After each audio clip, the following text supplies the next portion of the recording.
judges are ready. The fighters are ready. The boxing world is ready. The fight starts now. Let's go. How do you like it? Off the shot. So aggressive, so focused. It all comes down to this.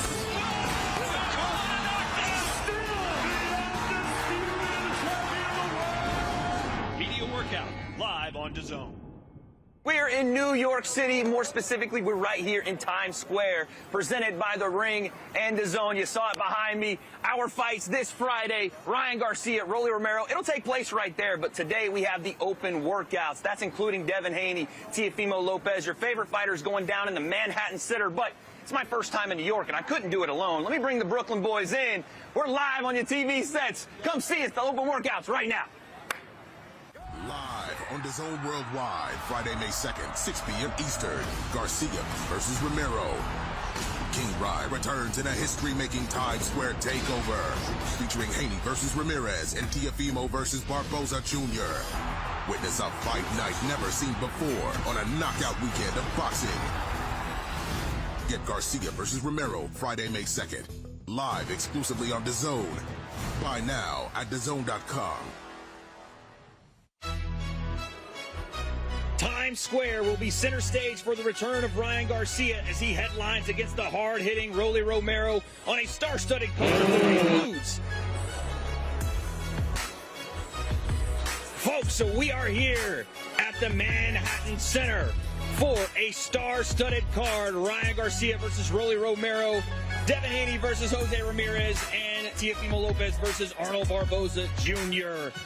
And today is the open workouts, and my name is Wade Lemons. I am here on behalf of The Ring, and the boys are with me once again, boxing aficionados and the Brooklyn boys. Show me around New York a little bit today. Ak and Barack, how we doing, boys? I'm feeling phenomenal. Still some other places to take you, but you're becoming I'm more not of a going New to Yorker. Brownsville. You keep trying to do it. I'm not going. You're more of a New Yorker today than you were yesterday. No, but you fit right in. I appreciate it. I appreciate it. Well. Yesterday, I felt out of place because the fighters were showing their stuff, strutting their stuff on stage at the Grand Arrivals. Who had the biggest moment yesterday? I mean, for me, it was Ryan Garcia. I said it yesterday. His demeanor, you know, when guys are doing a kickoff media tour, the energy's a lot different than fight week.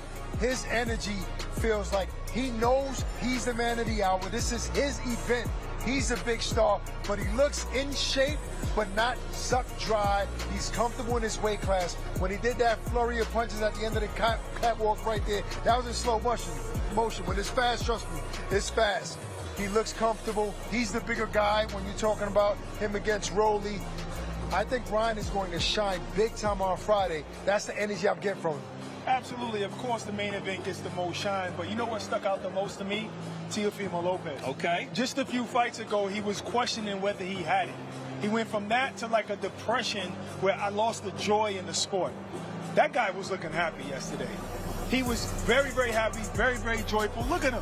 He probably wanted to take his shirt off because he wanted to show everybody that he's in shape. Him or Oscar. I don't know who has the best Oscar already did it for us. So exactly. Might need a little new barber, but other than that, I like the This sauce. is the joy you want to see a man that when he's happy, he's dangerous. You want to see him have that kind of joy. And like you talked about, he was confident yesterday. He was back in his hometown. This is where he started it all, but there was another man on stage with him, and the bad blood was rising. In fact, Arnold Barboza Jr. and Teofimo, they didn't face off yesterday. Right. There was still a little bit of that back and forth going on. I mean, look, we remember what happened a couple of months ago at the other presser. What happened? Do you He want to tell got us? smacked across the face. That's what man Mike Kopp says. But I think that this time around, this fight week, Arnold looked happy. He looked more comfortable. He understood that that's all promotion leading up to this moment right here. He has the opportunity on Friday to show the people he's a better fighter. He looked happy. I seen him with his family. Barboza is not caught up by the moment. It appears that way. But that was a good thing for me because I got tired of seeing the chip on his shoulder. Right. Because in reality, if you think about it, it felt like he was blaming Teo for the hard road he had.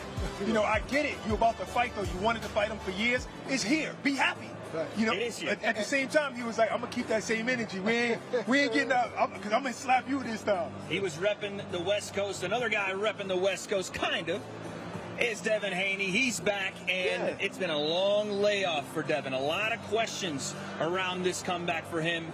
You saw him yesterday. What was the energy like? Look, he also has a major chip on his shoulder, but he's one of the best boxers in all of boxing, not just this card, right? And obviously he has a lot to prove. He took a lot of heat, even though he didn't do anything wrong after the Ryan Garcia fight, but he became the villain. I saw the same comfort level. When he came out there, he's like, I'm going to remind everybody, I'm the guy that beat Lomachenko. I'm the guy that went up to 140 and beat Prograis and beat him the way he did. I'm going to do it against Ramirez. And guess what? This is not a showcase fight. This is a real threat for Devin Haney.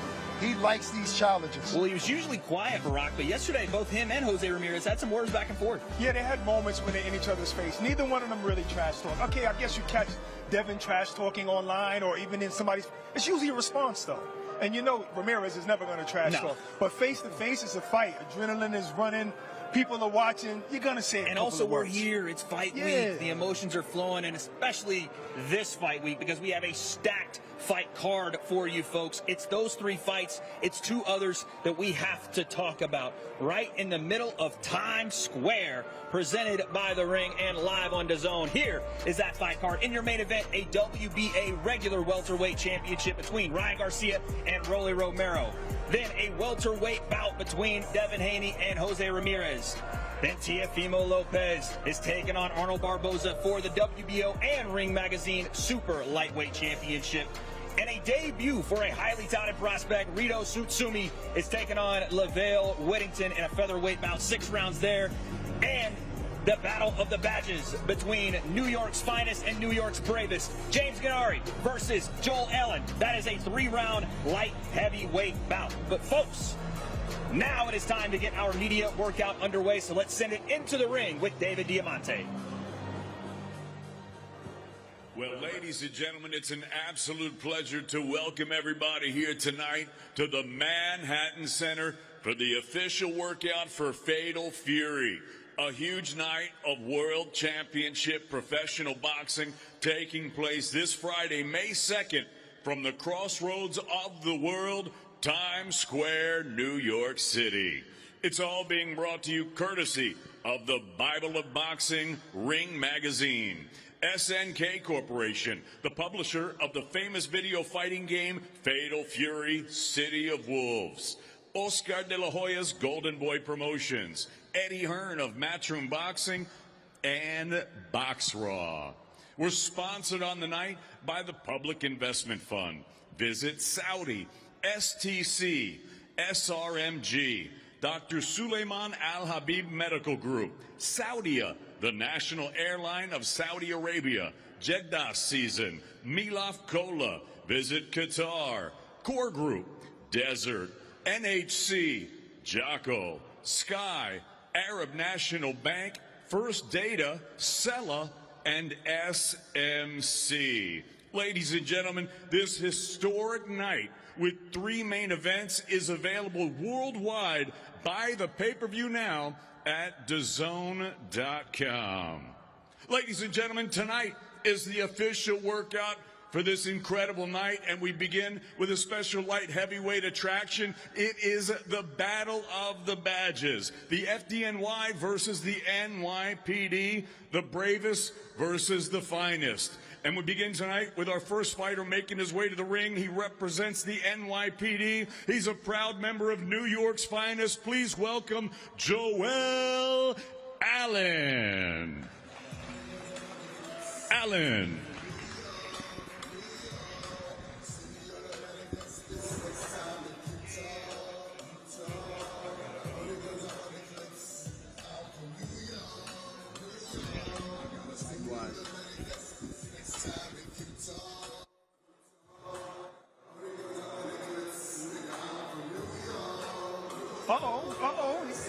So what do you think, Barack? Ron had a lot to say about the firemen's and the NYPD. I know, but I was just saying it, and you interrupted me. So if you be quiet, I can continue what I'm saying.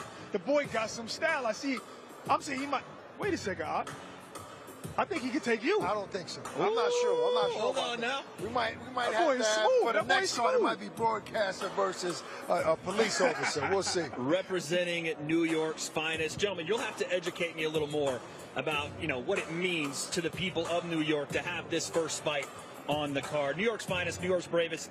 That has to be a coming-of-age moment on a historic card like this. You know what? We've been through so much together, and when crisis hits, you really see the city come together. So in certain moments like 9/11, those guys shine, especially them and the FDNY. So we got to support them because they support us. I mean, just so tough. I mean, look, this city is a tough city. We all know it. These guys have to deal with the good people, but the bad ones. And it looks like they're going to have some bad blood of their own. How big is this rivalry between the NYPD and the New York Fire Department? Is this as big as it's made out to be? This is many, many years. I don't know who started this, but I remember I was young coming around boxing, and they were always fighting. Some not so good, some good. Whoever made it to the finals were pretty good. It just seemed like the NYPD are better athletes. I don't know why. Stop it. And listen, and that's kind of hard to believe when you think about what firemen have to do. Okay. You want to know Pumping out why, the though? double? Firemen are sitting on their behinds a lot. Oh, For 48 hours, yes, you're right. Right. They're not even walking a beat. I don't know. That right hand could use a little twist on it, a little turn on it. Okay. Oh, but that's the one you're rooting for. I'm with the FDNY, but I like his style, though. I like his style. But listen, this is the thing. Wait. You're in front of an audience. He never really probably had to do this in front of a crowd this size. You got fans up there in the balcony. Right. To be able to perform like this and all those people watching you, that says a lot. And imagine, this is our media workout. Imagine on fight night in the middle of Times Square, your debut essentially in front of your city, how much it's going to mean, but also it will be about who can calm those nerves. Yeah, I wonder how many people is he allowed to invite to watch him? Like, because there's going to be a lot of NYPD police officers that would love to be there. You might have to get a seat in one of the skyscrapers nearby. You might have to book a room it's for a the hard night. ticket. You know what I'm saying? You want to hear the truth? One time I was fighting in a karate tournament at Jacob Javits Center. I was nervous. The crowd was big, but it was certain people in there that I knew was there watching me, and I got nervous. So this right here says a lot that he's able to perform like this. But fight night, you got to be nervous. It's Times Square. Not to mention, you have another guy on the other side of you trying to rip your head off, so it's not just pad work. Well, listen, they don't call you guys the boxing aficionados for no reason. What are you seeing in the ring right now from Joel? Me personally, I think he's dropping his right hand a little too much. When he throws a right, throws an uppercut, he drops it. It's not covering that chin. So if the fireman has a good left hook, he might have a long night. Also, his footwork is bad. He's putting his feet in the right spots, but he's walking. Right. He's walking. He's not stepping. He's not on his toes. He's not moving properly. He's walking, putting his heel down first. That means you're stuck in the cement. You're stuck in the quicksand. And if you fight and your opponent is faster, you're gonna get hit.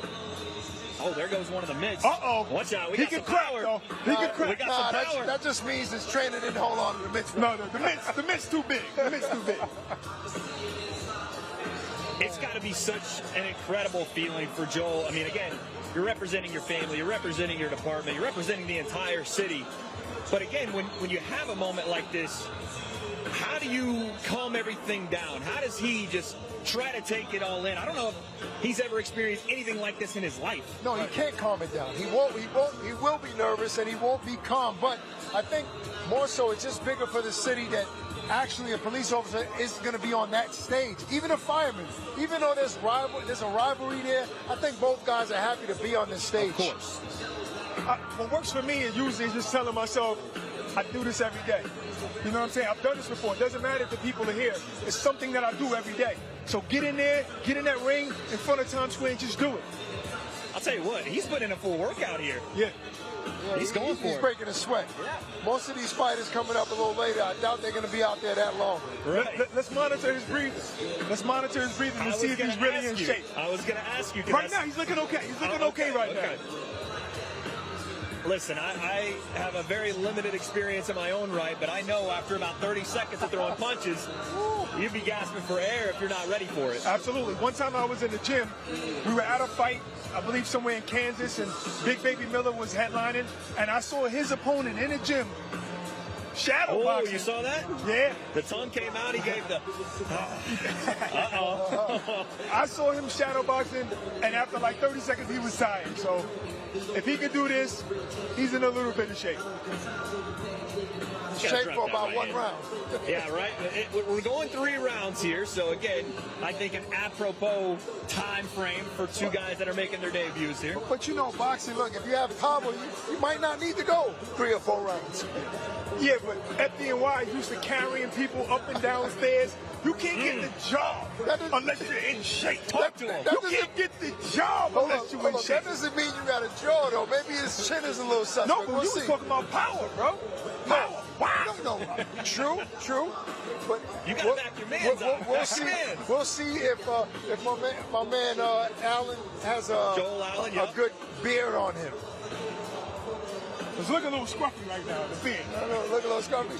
Some spots, a little spotty there. Listen, I can't say nothing. I ain't been able to grow a beard in 12 years, man. I ain't got nothing. He's sitting down on some punches right now. I like his combos. I like how he started with the hook, with the uppercut, and came across with the left hook. Look, he's a novice. He can work on some things. He's kind of slick, though, for what he knows. And again, it only takes one at 175 pounds here. It's a little bit of a higher weight class, light heavyweight, so we'll see. I mean, a cop like that, he don't have to pull his gun. I'm still riding he might lace you up. I'm still riding with NYPD here, fellas. Even though he can work on some things, he looks good in there. Well, on a real note, when we do have two debutantes, usually these things tend to go the distance. Is that what you see? Absolutely. I just think that not being able to sit down on your punches the right way, it limits you from landing power shots, you know, and I think these guys are going to probably be gassy early. The stage, I mean, Times Square, bro, they're going to be tired early, but I think they're going to put on a show to set things off for the fans. It all starts off with skills. No matter who's fighting, it's always like who has the more skills is going to shine first, and then eventually it's who's in shape. Who's more in shape, who got the more heart. That's it. I'll tell you something. If someone does get a knockdown in this fight or potentially a knockout, the place is going to go insane. What a way to start the card at that. Well, you're going to see fire trucks coming down, sirens everywhere. Representing the NYPD.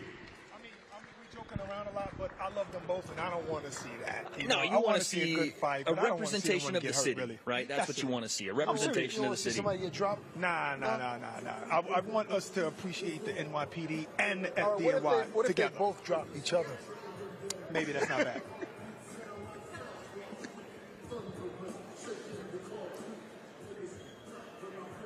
All right, let's go ahead now and send it back down to David Diamante with our next fighter.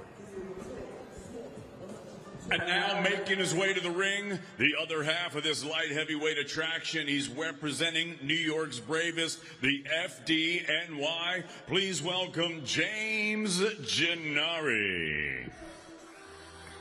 Gennari.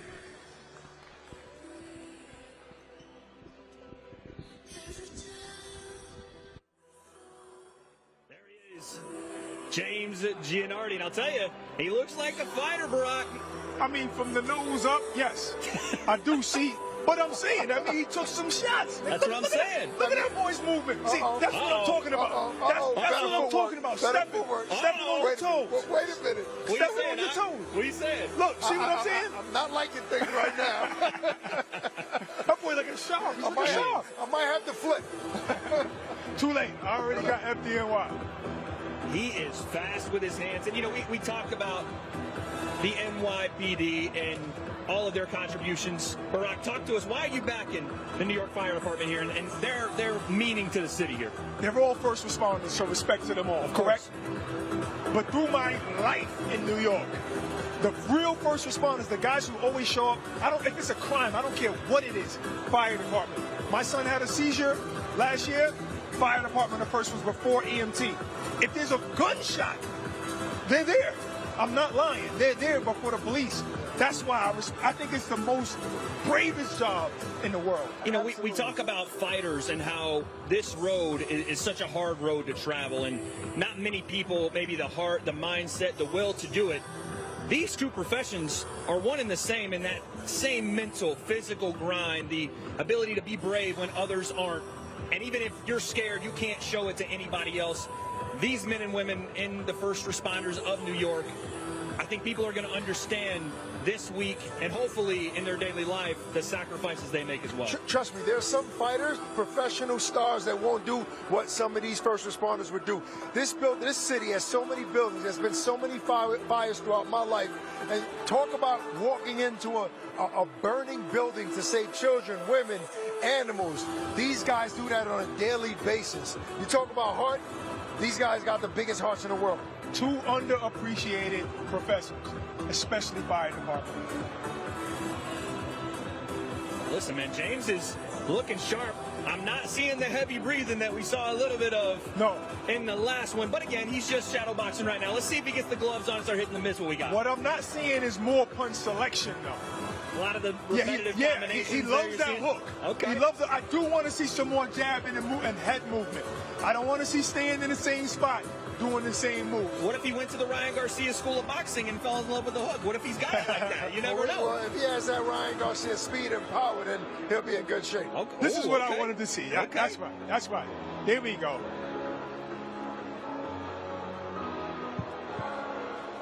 I like it. Wait, are they wearing headgears for this fight, or is it a professional debut? You know what? I'll have to get back to you because I think we're still a little bit in limbo over what the rules said and parameters will be there. When I used to see them fight, they would always wear headgear. But that was a different time. Yeah. Even amateurs are not wearing headgear nowadays, so maybe no headgear. Who knows? I like it. Not a lot of wasted effort to get to the punches, to get to where you can deliver the punches as well. I think his footwork is better than the police officers. But we'll see. Sometimes you know what I don't hear right now, Barack, is any confidence in my man Ox voice. I don't hear none of that. Yesterday, he was talking crazy. Thank you for noticing. And listen, I don't know. My guy might have the X factor. We don't know. We got to see when he starts landing some shots, how things play out here. And the thing is, too, is like you got to be able to perform under the lights. True. And I think I like his trainer's mustache. I don't know. Seems like he knows what he's doing. You need to grow one of those. But you talk about performing. This is the first time they're seeing any lights. Yeah, and right. as of the first time they're seeing it, I have to admit, I like James Gennari's demeanor, his posture in there, his comfort level. A lot of it seems relaxed, focused, but none of this is too big for him. And I like how he's keeping his right hand up. That's what I didn't see in the guy I'm rooting for. You know what I mean? So he's going to be able to protect himself in a level. Joel Allen, he was throwing some heavy punches in there. This is a lot of, touching the miss. There's not a lot of, effort behind these punches. Right. Joel Allen was throwing some heaters in there. So maybe that's the game plan, is to get in there and slug out. That's true. He was landing some bombs. But I like Gennari. I think that if you look at his face, it looks like he totally blocked everybody out. Yeah. And he's focused on what he's doing. I mean, that's a talent in itself. He definitely has a fighter's look, I'll tell you that for sure. Not sweating as much as his opponent. It looked like he got a workout before he got in for a workout. See, and that's the thing, though. Like, when you're at this level, you take this seriously. How many times we've seen the pros at the high level, they come out here, jump a couple of rope, and don't do nothing for us. Because they don't want to show. Sometimes you don't want to show. You don't have to do what you worked on. Just do a little workout. Right. Just do a little workout. These guys right here, they're doing a real workout. They're sweaty from this. This is what our fans for this card came to see. There's people in the balcony. They want to see I've never understood when fighters come in and jump rope for a little bit and wave to the crowd and that's it. I get it. You don't want to show much, but we've seen you for 30 fights. Yeah, but those guys are hungry, trying to make weight, trying to get back to the hotel. I understand. They want to exert too much energy. I'm not saying that they shouldn't. So's the fire department. Right. This is their first time on this stage. And guess what? He has to go to work later. So stop. No, I think he got the weekend off. I think he got the week off. He got the week off. A couple of B-days. He's not clocking in later tonight. Ladies and gentlemen, let's get a nice round of applause out here for James Gennari, a member of New York's bravest, the FDNY. In a light heavyweight attraction to begin the evening, Fatal Fury in Times Square.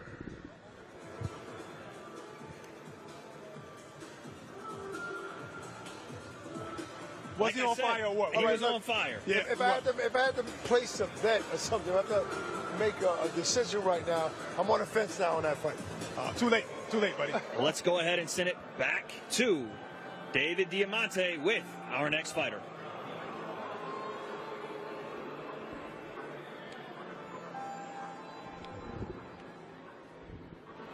Ladies and gentlemen, the official workout continues with a special 6-round featherweight attraction. Now making his way to the ring from Chicago, Illinois. Please welcome Laval Whittington.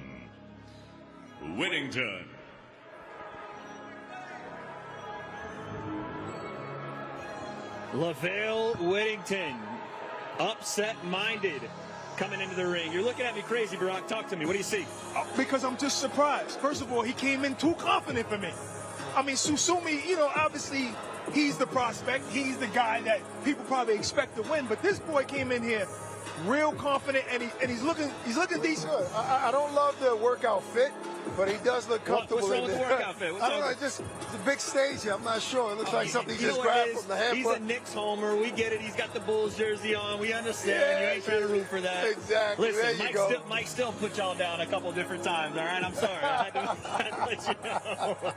Too many times. But you know That's what? evil. And you in New York. I know, That's a real crazy. evil That's crazy. statement Y'all gonna right have there. to escort me out. I watched and called one of LaVale's fights in Caguas, Puerto Rico. And to your point, Barack, he came into that fight as the B-side and made it a tough night for the prospect they had down there in Puerto Rico. So this kid is brought in. His record's not great, but he's going to put up a fight. Circumstances are so important. Yeah. You got some fighters who got a horrible record. You know why? Because of their circumstances. Because they had kids. They had to work. They didn't find a good trainer, whatever. But they got the tools. This kid got something. You can see right now he has something. For sure. So this Definitely is skill level. Unless Susumi comes in with super power and speed, this might be a tough fight.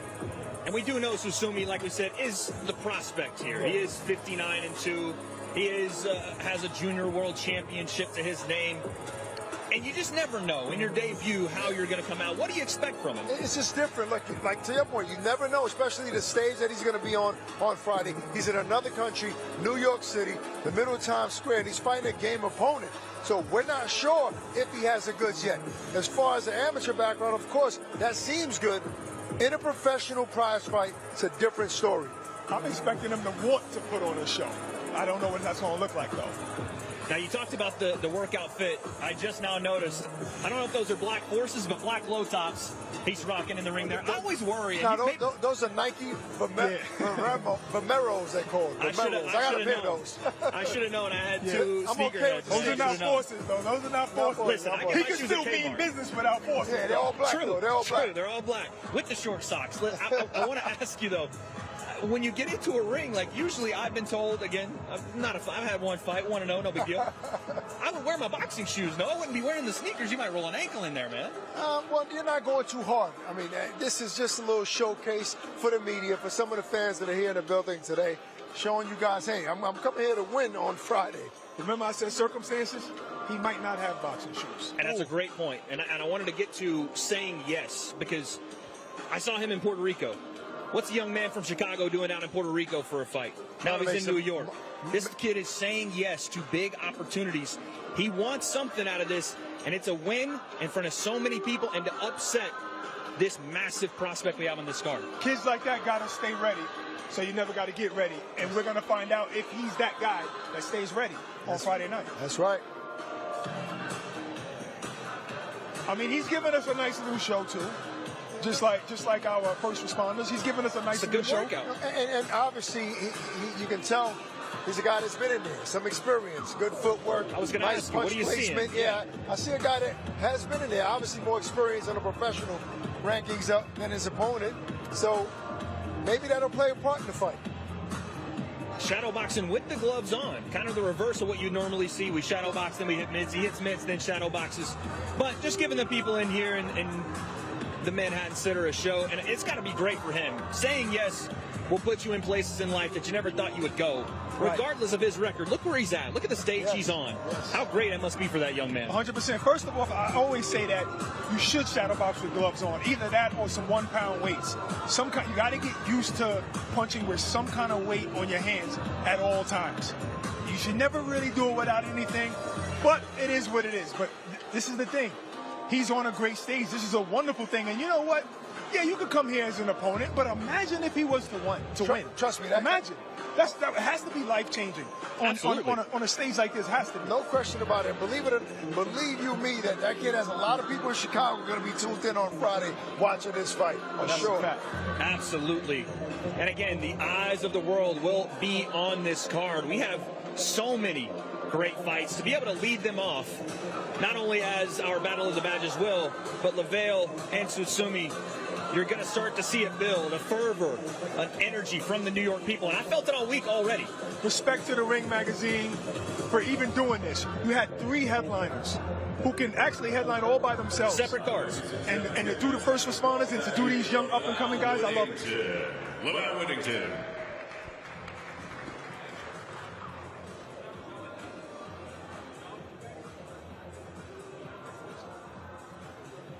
And his opponent now making his way to the ring Saturday night. He'll be making his much-anticipated professional debut. In 2021, he captured gold at the World Youth Championships. He's now a ring ambassador. Please welcome the Southpaw sensation from Narashino Chiba, Japan, Reito Tsutsumi. Tsutsumi.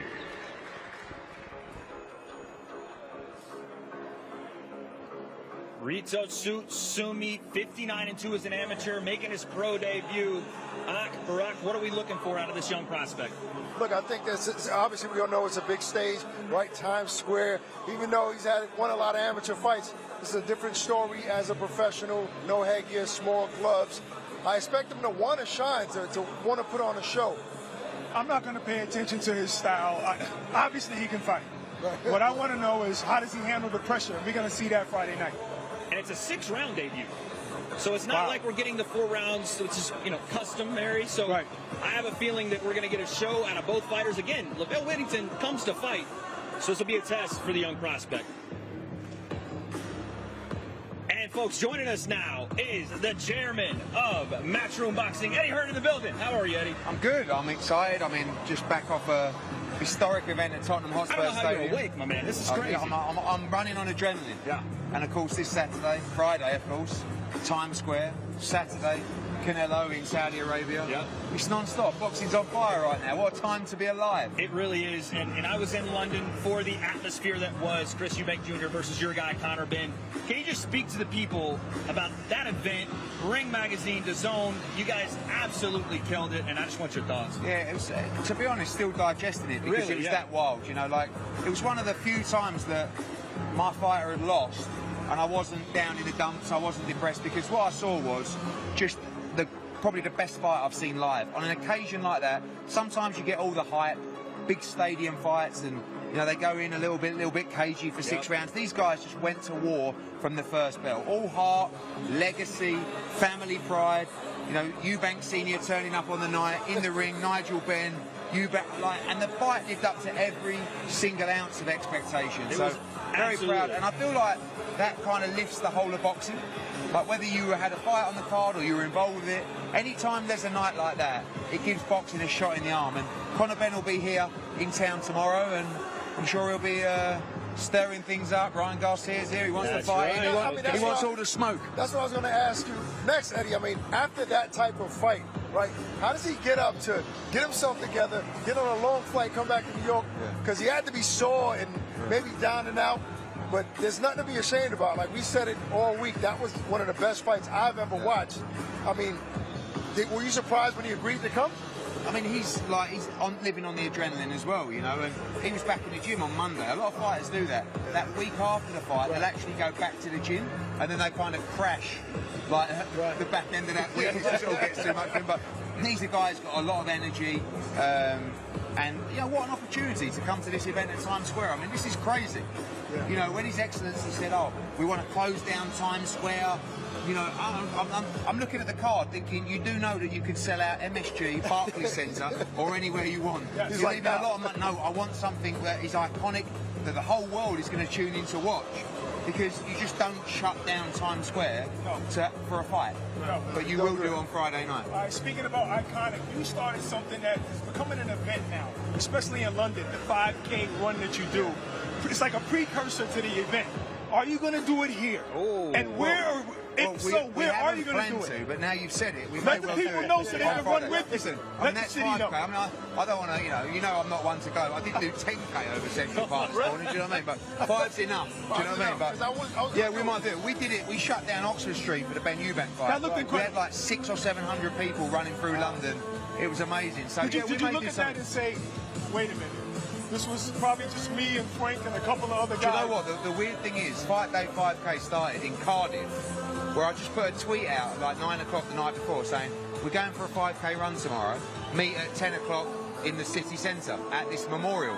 And like about 40 or 50 people turned up, and then we just built it from there. It's good, listen, it's good for the community, it's great to get out, and maybe we'll think about it Central Park this Saturday. Speaking of the kind of Ben, well, Chris Eubank Jr., did you know that his father was going to turn up? Was that under wraps? So, I know Eubank Sr. well. I mean, I've known, my dad promoted him from when I was 11 years old, all the way up to when I was about 17 or 18. So, this is a guy for the big stage, right? This is the ultimate showman. And I always kind of thought, I just can't see him missing out on a grand entrance. But there was a lot said, and that wasn't games, you know, that was for real leading up. And just in the last 24 hours of the fight, I heard that His Excellency was making a play to get Senior there. And I've not yet known His Excellency fail to do something like that, do you know what I mean? So, but I expected him to do it on the ring walk. Not just rock up. And I'm actually quite glad that he didn't, because there was 5 or 10 minutes after when he rocked up where I think everyone was like even Connor's Ben team was like, whoa, okay. It was a shot, man, so in the arena. It enabled him to kind of overcome that. But I think if it was just in the ring, it would have been different. Can you give us a little bit of Chris Sr. right now? Just a little bit, please. Oh, you know, he would have said, like, when he was talking to His Excellency, he probably would have said something like, Turkey al-Sheikh, you need me there because I am a warrior. And I am the man that started the legacy of the Eubank-Ben rivalry, or something like that. That's incredible, man. That is absolutely incredible. Well, listen, Eddie, you're coming off an historic card. We have an historic card this Friday. What fight is catching your eye? I mean, I like a lot of them. Personally, let's give a shout out to Ryan Garcia, right? I mean, you know, he committed the crime, he paid his time, but I was worried about him in the lead up to the Devin Haney fight. He wasn't with us in our planet, our world.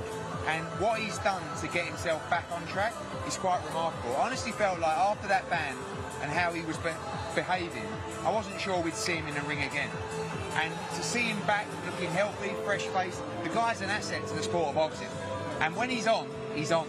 Did he surprise you with the first time around the performance before, you know, everything came out as far as the positive drug test? Did he surprise you with his performance against Devin Haney? Because everyone was second guessing Ryan Garcia. Right. The first press conference I turned up, I said to people, he's not right. And it got worse and worse and worse. And fight week was just so bizarre. Right. And for him to bring himself back to where he needs to be should really be commended. Like I said, he's an asset to the sport. He's got razor fast hands. I think up at 147 as well, he'll be really strong and punching even harder. I expect him to stop Rolly Romero inside 6 rounds, maybe even earlier. I think when he lands, you've seen Romero, you know, he does tend to get hurt in those fights. I'm really looking forward to Haney Ramirez. Yeah. You know, I don't think Ramirez is necessarily the guy to exploit the potential damage of what the Ryan Garcia fight might have done. And by that I mean the physical damage, but also the emotional and the mental damage in that fight. Devin's a good, young, honest individual. He would have trained hard, but you'll never know till he gets back in there. Ramirez has got to be aggressive in that fight. I just don't think that up at that weight he's the guy to exploit those potential weaknesses. And I really like Teo against Barboza. You know, Barboza's coming off a good win against Cattrall. Teo's a bit hot and cold. You know, in those big fights, he kind of really gets himself up for it. Also, don't underestimate the weirdness and wildness of this occasion. Do you know what I mean? Like, it's crazy. This kind of takes you back to behind the closed door stuff during COVID in the pandemic. And a lot of fighters struggled in that environment. You know, it was like, you walk out and you're like, you imagine walking out on Friday night to all the digital billboards at Times Square, and you're like, what on earth is going on here? You see faces in all your face everywhere. It's like some kind of hallucinogenic experience. I mean, it might take Ryan back, you know, a little bit. And you know, it's in a situation where it's like you got to be switched on, and some fighters get up for the occasion, and some fighters might struggle a little bit with that. Teo's one of those guys. Do you know what I mean? If Teo all of a sudden is just not quite switched on, like he could be in a massive arena. But saying that, he did beat Lomachenko behind closed doors. So, Eddie, real quick, I have to ask you, we had Oscar up here yesterday. His energy was off the charts for this card. Obviously, he's got 3 fighters on it. And, you know, he showed off a little bit of his shape. He's in some good shape. We know this. And yesterday he was with us and showed it off right here in front of the camera live. on our I kind of asked him feed. if he was still in fight shape. Yeah, we were asking him kind of how he was feeling about the fights, and take a look. What do you think? Oh my gosh. Yeah, but look, you know, Oscar's my pal now, but I'm not sure that's too generous. Well, come on, how much they cost? So you're not doing that? You're not No, doing I'm that definitely not lifting. I don't look anything like that. Are you serious? Why don't you go see the same doctor? I need to give me his number, and I'll go. You know, I just like it's like all these people at the moment. You know, you got all these Mount Jara and Ozempic things coming out. For 30 years, I've been training just to stay fat. Do you know what I mean? And now you can put a little jab in your leg. Next thing you know, you've dropped 40 pounds. I mean, what's going on? What I don't like is I used to be the anomaly, and then you got guys like this now. You got everybody coming up, catching up. Don't make me show it up. Don't make me give it a little, you know. Oh dear. I just cramped. My arm just cramped. The way you were, you know, kind of describing Ryan Garcia, and then you said 147. Were you selling a fight against your guy, Boots Ennis, down the line with Ryan Garcia? Obviously, I've got a couple of 47s, and Conor Benn's now, you know, he's calling out Ryan Garcia. I think that Ryan Garcia against Boots is a tremendous fight. Boots wants to win those belts. That's the priority. His Excellency's made it clear. He wants Teofimo Lopez against Boots at 147. That's another great fight. But, you know, Boots right now, his name is right up there amongst the biggest stars in the sport. He's the mandatory #1 contender, ranked number 3 in the world by the Ring Magazine, fighting out of the city of Angels, Los Angeles, California. Please welcome Rolando Barboza Jr. Big fight field, gentlemen. Arnold Barboza Jr. kicking off our big three, as I like to call it, for the WBO and Ring Magazine Super Lightweight Championship, and he's got all the energy on. He's feeling the moment. Yeah, no, I said it yesterday. Like, he's happy. He's not upset about what happened leading up during the press tour when they first kicked these things off. He's happy to be here. He's indulging in the moment. Also, don't forget, coming off that fight with Cattrall in Manchester, we had about 8,000 there that night, all obviously very pro Jack Cattrall. He came out to booze, he got the win. His confidence will be sky high right now.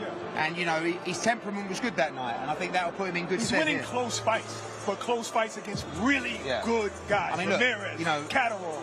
I feel like he lost the Sean McComb fight. I think most people do, but came back with a great win over Ramirez and the Cattrall win. You have to say Cattrall's a kind of top 3 guy at 140. You know, and he did it on Cattrall's home soil. Cattrall was robbed of being undisputed. Absolutely. The comfortability of being in that position as a B-side, or however you want to look at it, in someone's hometown, this is no different for him. Good point. He's had experience, and he's had experience winning those fights. But he's up against a guy who is just as comfortable, and he is in his hometown in Teofimo Lopez. He has a tall mountain to climb as well.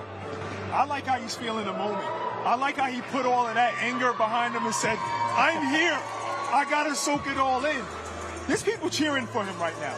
Momentum's everything, you know, and you look at that green taking away the McComb fight, you know, Ramirez, Cattrall, he'll be saying, I'm on the run right now. I'm in great form. And he knows how to win close fights as well. If this thing becomes one of those fights where Teo is not having as much success early, his mindset's not going to switch. He's been in tough fights. I mean, Arnold's been there. A win on Friday night will put him straight to the top on the 140-pound division. So he has everything at stake here. See how he gets there as he turns it up towards the end, last maybe 4 or 5 rounds of the fight. And you got to have that. You got to be able to dig deep and come back. Because him and Ramirez was probably 3-3 by the 6th round. After that, he kind of took over. Eddie, you talked about 8,000 when he fought Cattrall.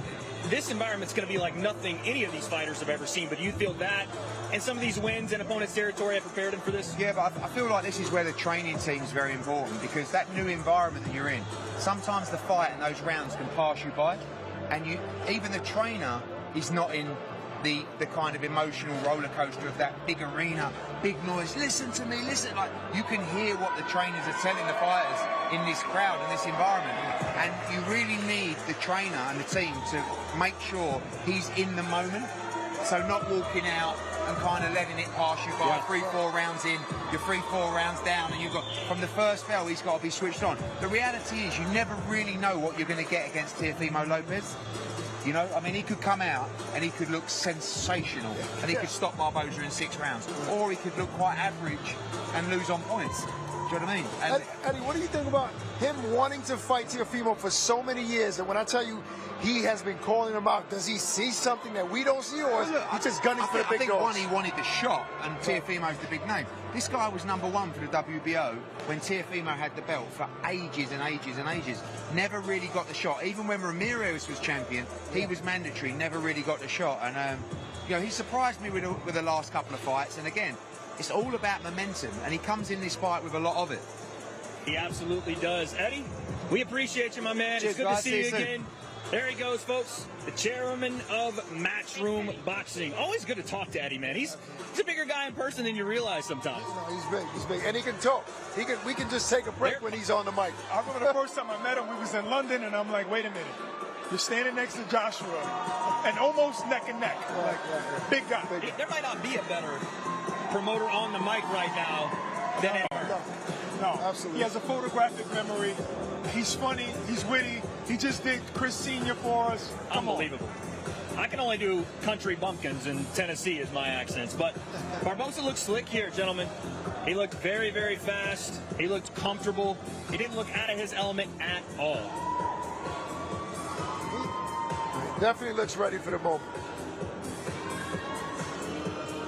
I want to ask you guys, you know, we talked about B-sides and who potentially could stand out. Does he have the biggest chance of a massive upset on Friday? I mean, I think all the fighters on the card have a chance of an upset. The biggest, I don't know, because to Eddie's point, it depends on what Teofimo Lopez we see. If we see that Teofimo that fought Josh Taylor, that guy that is ready for the moment and is going to display all of his skills that he obtains, it's going to be a hard night for him. Depends on who shows up. And he's fighting a guy with power. A lot of power, a lot of explosiveness. So it's going to be a tough fight for both of those guys, you know. So it's not going to be a walk in the park. Does he have the biggest chance? I don't know. Maybe Romero because he has power, but then he doesn't necessarily have the skills.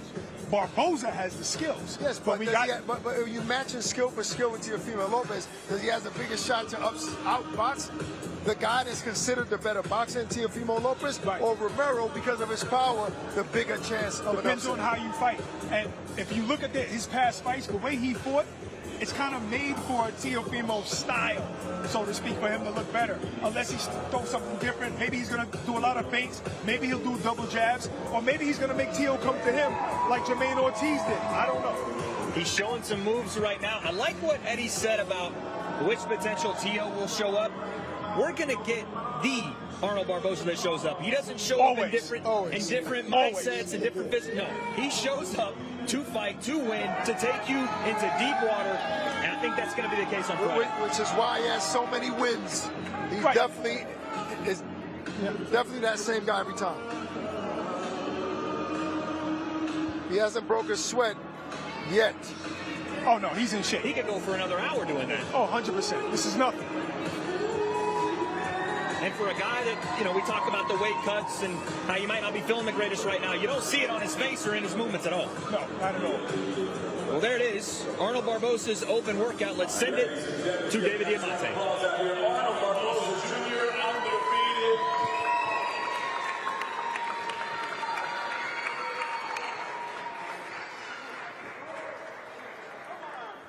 That was a workout, gentlemen. Workout. Prize fighter.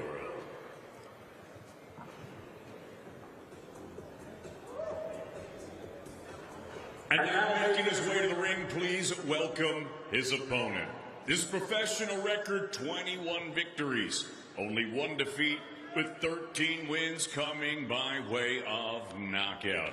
He fights out of the beautiful borough of Brooklyn, New York. He's the former undisputed lightweight world champion and the reigning and defending Ring Magazine and WBO junior welterweight champion of the world. Please welcome the takeover, Teofimo Lopez.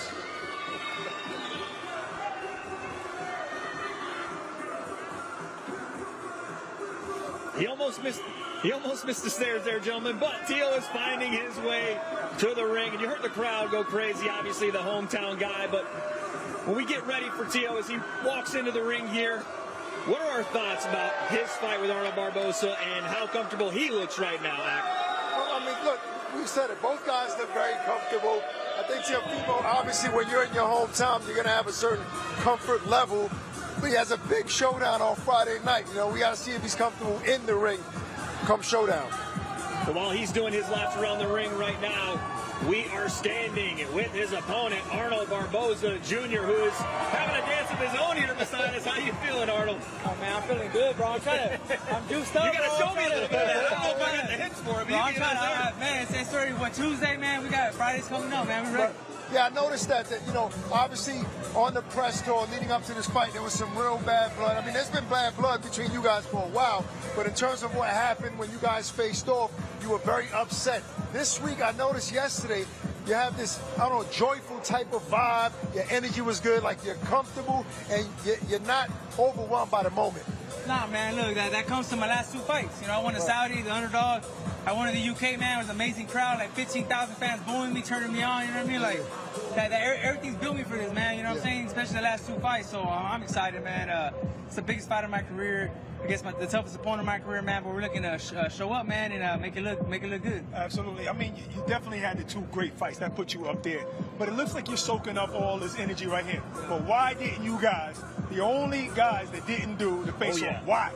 I don't know. We got a message saying that he wasn't going to do a face-off at the time at the Empire Saying State. Teo wasn't going to do it. Yeah, he wasn't going to do it. So I had to face off with my son because, you know, I had to face off with somebody around the same size. All the time. You gonna, yeah. So I needed somebody, you know what I mean, you know what I mean?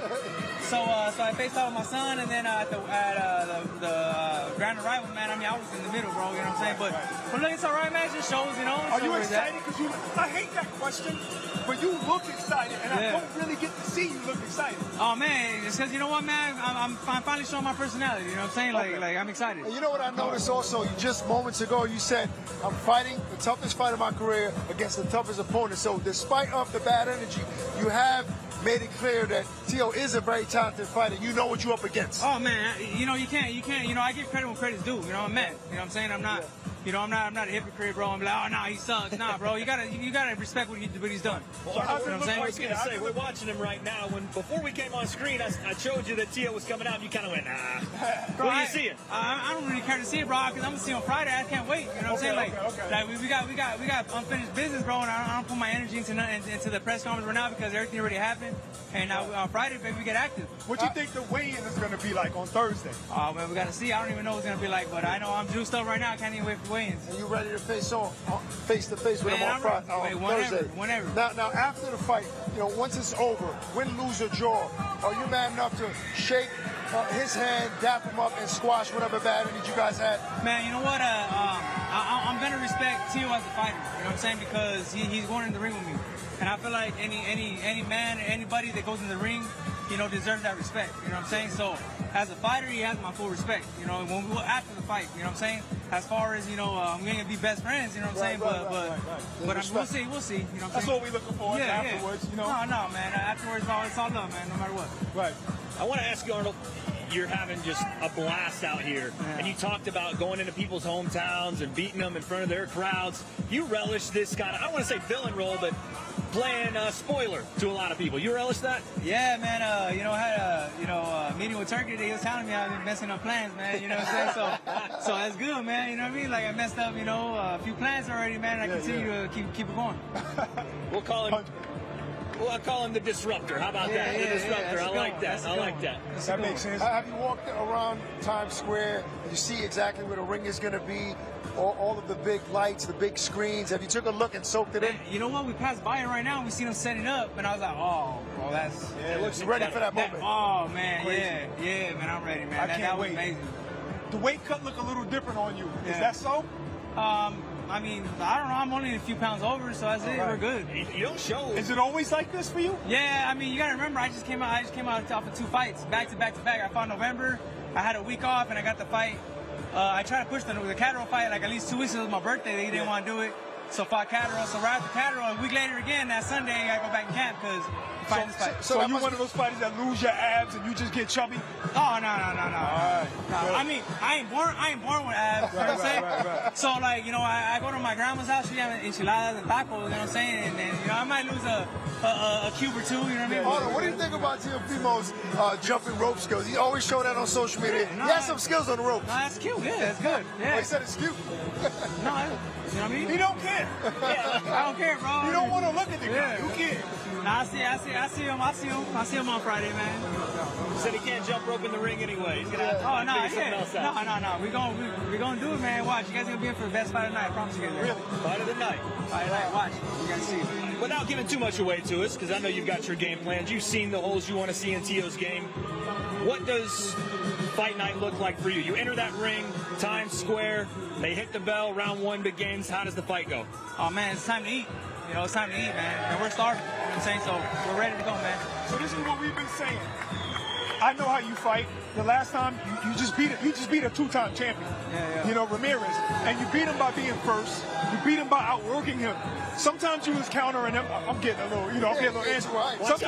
Sometimes you was countering him, but you stayed in the pocket a lot. But then you moved as well. We've seen Teo have some questionable fights. Do you think that your normal style of just coming forward is best? Well, we're gonna find out in the fight. You know, my father put together a good game plan, man. You know what I mean? But we got plan A, plan B, plan C. That's what I want to know. Do you have? Oh yeah. That's what I want to know. That's the thing about being, you know, me. I can find the inside, I can find the outside. Right. So if something's not working, I can go back to the other one. Anywhere you want to do it, he said. Anywhere you want to do it. People keep saying, even Devin Haney just alluded to the fact that, this fight is going to play out depending on what Teofimo comes that night. Are you prepared for any Teofimo? Man, I'm prepared for the best, man. The best Teofimo. Okay. I didn't see his fights that he didn't look so good. I looked at all his best fights. You know what I'm saying? Because I'm expecting the best Teofimo, and that's what I want because I don't want no excuses. What would be that fight? What is that example of the fight where you thought he looked great and you said, I got to get ready for that guy? Yeah, like listen when he fought Taylor, right? Even though Taylor's lefty, but you see how dominant he looked. You know what I'm saying? And I think Taylor let him build his confidence. You know what I'm saying? Something I'm not going to let happen. So you know, I'm going to punch him in the mouth, man, and see what happens. What was your toughest fight so far to date? Man, you know what? I say Cadro and Ramirez, man, they're right there. But Cadro's more like a chess match, you know? And Ramirez is more of a bull, you know what I'm saying? Like, I don't think people understand how hard it is to fight Ramirez, you know what I'm saying? And fight the style I fought the whole fight, you know what I'm saying? Speaking of that, how do you think Devin Haney does against Ramirez? Man, I got Ramirez winning, man. Really? Like, yeah, I you know what I mean? That's your brother. Yeah, not only that, bro, but like, I mean, this question marks, right? And Devin Haney can answer, man. He might prove everybody wrong, so we'll see. We'll talk about the main event then. How do you see Ryan Garcia and Rolly Romero going down? Man, I like both of them, man. I like Rolly, I like Ryan, man. But I think Ryan's gonna come out and show up, man. You know, I think he's coming hungry, man. He's coming starving. You know what I'm saying? That's a potential fight you want down the line, Ryan Garcia? Man, anybody, bro. Like, anybody on this card? Anybody on this card or anybody, bro. Anybody. Any day and in the letter Y, bro. I don't care. I know you're fighting Teo, but are you sizing up everybody else too? I mean, as an athlete and as a competitor, you got to. You know what I mean? Like, hard not to, right? It's hard not to. Hey, you be there, you be like. Oh, you fight at 47 now, huh? Oh, you look good, bro. You know what I'm saying? Hey. Oh, damn. This guy's like a rock. Be careful. That's what Canelo does. He'll be like, yeah. Just a check. Just a check. Yeah. Or you get a hug, you be like patting him on the ribs. You see, you like creases a little bit. You know what I mean? Yeah. Well, listen, Arnold, we appreciate your time, and we're not going to take any more of it. Congratulations on this massive event, and good luck to you on Friday night, brother. Thank you so much. Appreciate you guys. Thank you. All right, man. See you guys. Appreciate it. There he goes, folks. Arnold Barboza Jr., and we are tuning back in to Teofimo Lopez. Sorry, we had somebody fall down there. Teofimo Lopez, open workout. He is feeling the music. He's vibing. He is smooth. He is suave, and he's relaxed. Listen, he is a good dancer. He showed it on social media. He even was doing some salsa dances. He's feeling this. I don't know, man. He's giving me those vibes of that Teofimo that fought Lomachenko and that Teofimo that fought Josh Taylor. You know, we were speaking to Hitchens recently on our show, and Hitchens was saying, you know, Teo just makes it look good. He does. He's very athletic. No, everything he does is pretty. He dances, he flips, he does all of these things in the ring that you got to be super athletic to do. And that's what Teo does all the time. Very energetic. Very Teofimo-like. Yeah. Apparently, Teofimo has taken his time in there in this open workout, guys. We had a lot of time periods for these open workouts, but Teo is, like I said, he's in his city. No, and he's going to make sure he soaks all this in. Not even just Teo. Like, this is the first time that fighters on the bill, the top guys, were this long at a media workout, working out for this long. Thank you. Normally they're in and out. I think that's the Ring magazine. I think, no, I'm so serious. I think that they created a structure, right, and they want you to stick to it. And fighters, when you make a fighter happy, he does these things, right? Somebody laid the law down. Listen, look at that ring. I'm happy right now. We're all happy. We're all happy. But you make a great point. It's not you have to, it's I want to. Yes. Right? Yeah. And that's how everybody is approached grand arrivals, open workouts, this fight week, media obligations. Right. I haven't seen any of the fighters look like they're doing stuff because they have to. This looks like just an energy, not just to us, not just to the fans, to the fighters about this moment and this event. Right, that's all it is. And then you're talking about Teo, kind of this new recent Teo. He's a show. He's a showman. He wants to give a show. So even now, if he sees a crowd, he wants to show. Oh, absolutely. He wants to show off, and that's what he's doing. So what do you make of the headband, the bandana there with the Kung Fu? I call it the Kung Fu sign. You call it something else. Oh, I like it. I like yin and yang. I can't see the front, but I'm just guessing that's what you're talking about. Yes, yes. What it is just showing that he's focused. He's focused and he's balanced. That's what he's trying to say. And he's, because it was always in question his mindset, and he's going to let you know that his mindset is right and is ready now. And he sometimes comes in here to fool people with the whole shenanigans and all of the make boxing great again. He's trying to lull you to sleep. I'm the clown. Of course I'm the clown. Me and my dad, yeah, we're the clowns of boxing. But he does that to put so much pressure on himself to then double down and go out and have a performance that he needs for Barboza. I think that's one of the more impressive things about Teo. He does all that talking. Yeah, you got to respect. That he is kind of, a personality, and then he goes out and does what he does. And you got to respect that, because who handles pressures well? Great fighters. Yeah, especially in the big moments. And ladies and gentlemen, we are standing now with the Ring Magazine's own Mike Coppinger. Mike, how you doing today, man? Doing great, Wade. We have a great workout here in Manhattan Center. And I was excited to see Rachel Tsutsumi. That guy looks awesome, huh? He looks slick in there. And again, he is making his pro debut. A lot of eyes on him. There's a lot of eyes on everybody on this card. Mike, you interviewed all the fighters yesterday on stage. What was the feeling from all the fighters? Who stuck out to you? I think for me, it's Devin Haney. He has the most question marks. Everyone is trying to say that he's not the same fighter now after that fight against Ryan Garcia, that he's not mentally there. And I thought he looked good. I thought he looked confident.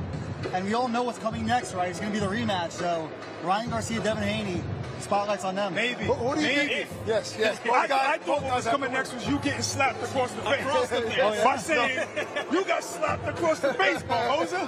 Hey. I thought Roy was going to go crazy. No puff questions here. So who do you think has a tougher task? Like, who's the guy that can pull off the bigger upset between Rolly and Ramirez? I mean, I think it's got to be Rolly. Rolly has the punch. He's a massive puncher. I think he's actually going to be one of those rare fighters that has a bigger punch at 147 at a higher weight. Wow. He's been weight training. You see him, he's a big guy. He's not a 35-pounder, and he's not a 40. Yeah, but Ryan looks so much bigger than him at this weight. Ryan looks like he's filling up to the weight he should be in. Ryan's a big guy, too. I think Ryan, we're going to see Ryan at 160 one day. Yeah. And I think Jose Ramirez is better than what he showed against Barboza in November. So he has the pressure style. I think it's going to be a great fight. Okay, well, first I want to say congratulations. Work with the Ring. You're interviewing the fighters yesterday. We were talking that the Ring is bringing great structure to the fighters, and they're loving it. How about you? Say again? The Ring is bringing great structure to the fighters, and they love it. How about you? You love what the Ring is doing? I love what the Ring is doing. We're having real promotion now. It's not just, hey, here's a fighter against another fighter. We know who's going to win, but there's no promotion. And we're going to be in the middle of Times Square. It's going to be incredible. I've seen the mock-ups. I think people are going to be blown away by what we're going to deliver. You got to tell us, man. I can't. Dad, what does it look like? What does it look like? I like surprises, don't you? No, we were just talking about the fact that these fighters are the top guys on the bill, and they're actually really working out. Normally, you see in media workouts, the guys in there for 5 minutes and they run out. They're breaking a sweat here and putting on a show for the people. You're absolutely right. Yeah. so often we go to these workouts and the guys are like half-heartedly hitting the pads. Right. I think everybody knows what's at stake here. The big opportunity's coming, whether it's with the ring. You know, we have another show July 12th in New York. Right. That's with Edgar Berlanga, Hamzat Shiraz, Shakur Stevenson, William Zepeda. So everyone knows that there's more opportunities to come. And I think the most important thing is that these fighters are not going to be punished if they lose. Right. All right, Mike, we appreciate you joining us. We are actually about to have Tio on stage, so we'll let you go, get Thanks your for work having me, done. Wade. Now we'll send it back to David Diamante. Ladies and gentlemen, the official workout continues with our second main event of the evening as we go 12 rounds in the welterweight division. Now making his way to the ring, his professional record, 29 victories, 2 defeats, with 18 wins coming by way of knockout. He fights out of Avenal, California. Here is the former junior welterweight champion of the world, Jose Ramirez.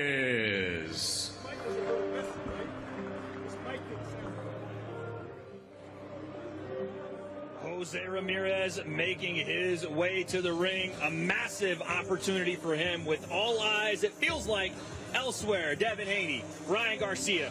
The man is about to join us, Teofimo Lopez. Jose Ramirez has a chance to steal the show, gentlemen. I mean, of course. I mean, but he's fighting one of the most skilled fighters in all of boxing. I can't stress this enough, Wade, because he's proven that. He's proven that against the best fighters in the world, like Lomachenko, right? And moving up a weight and doing it again against Prograis. So, I mean, I don't think people should put too much emphasis in the Ryan fight. Yes, you can think about it. Yes, you can question would it be the same, but don't forget the skill level he possesses. I mean, he cemented himself as a warrior, as a champion, 2-time champion already. Look at the training he has. This guy has it all. The only question I have right now is looking at this is he got a sweatshirt on. He just want to show his nice fit. He just want to show his team gear, or is he still trying to drop a couple of pounds? More than usual. Potentially part of the equation there, but like you talked about, the Ryan Garcia fight has gotten so much hype for what Devin Haney potentially will be. We're going to see on Friday night. I don't know if the folks can hear at home, but the crowd is going crazy because the man just joined us on stage. Teofimo Lopez, how you doing, brother? Doing great, man. It's great to be here. How you all doing? We are great. Look at you, worked up a sweat. The guns is popping. You're here in your home city. The people are here for you. This has got to be an amazing moment for you, man. It's a blessing.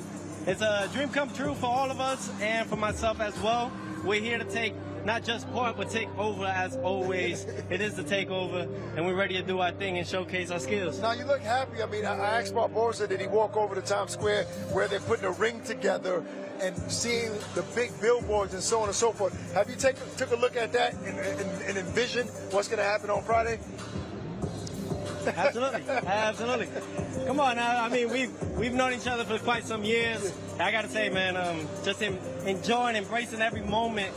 Today is the only day that I got, and I'm going to take advantage of it for sure until Friday night. Talk to me about the ring, His Excellency Turki Al-Sheikh, and working with this promotion. How has it been? What's the experience like?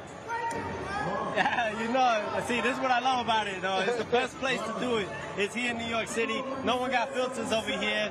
We out here just doing our thing. And yeah, to His Excellency, to Turki Al-Sheikh, to Ring Magazine, to Sela, to the Zone, to everybody that's playing a part.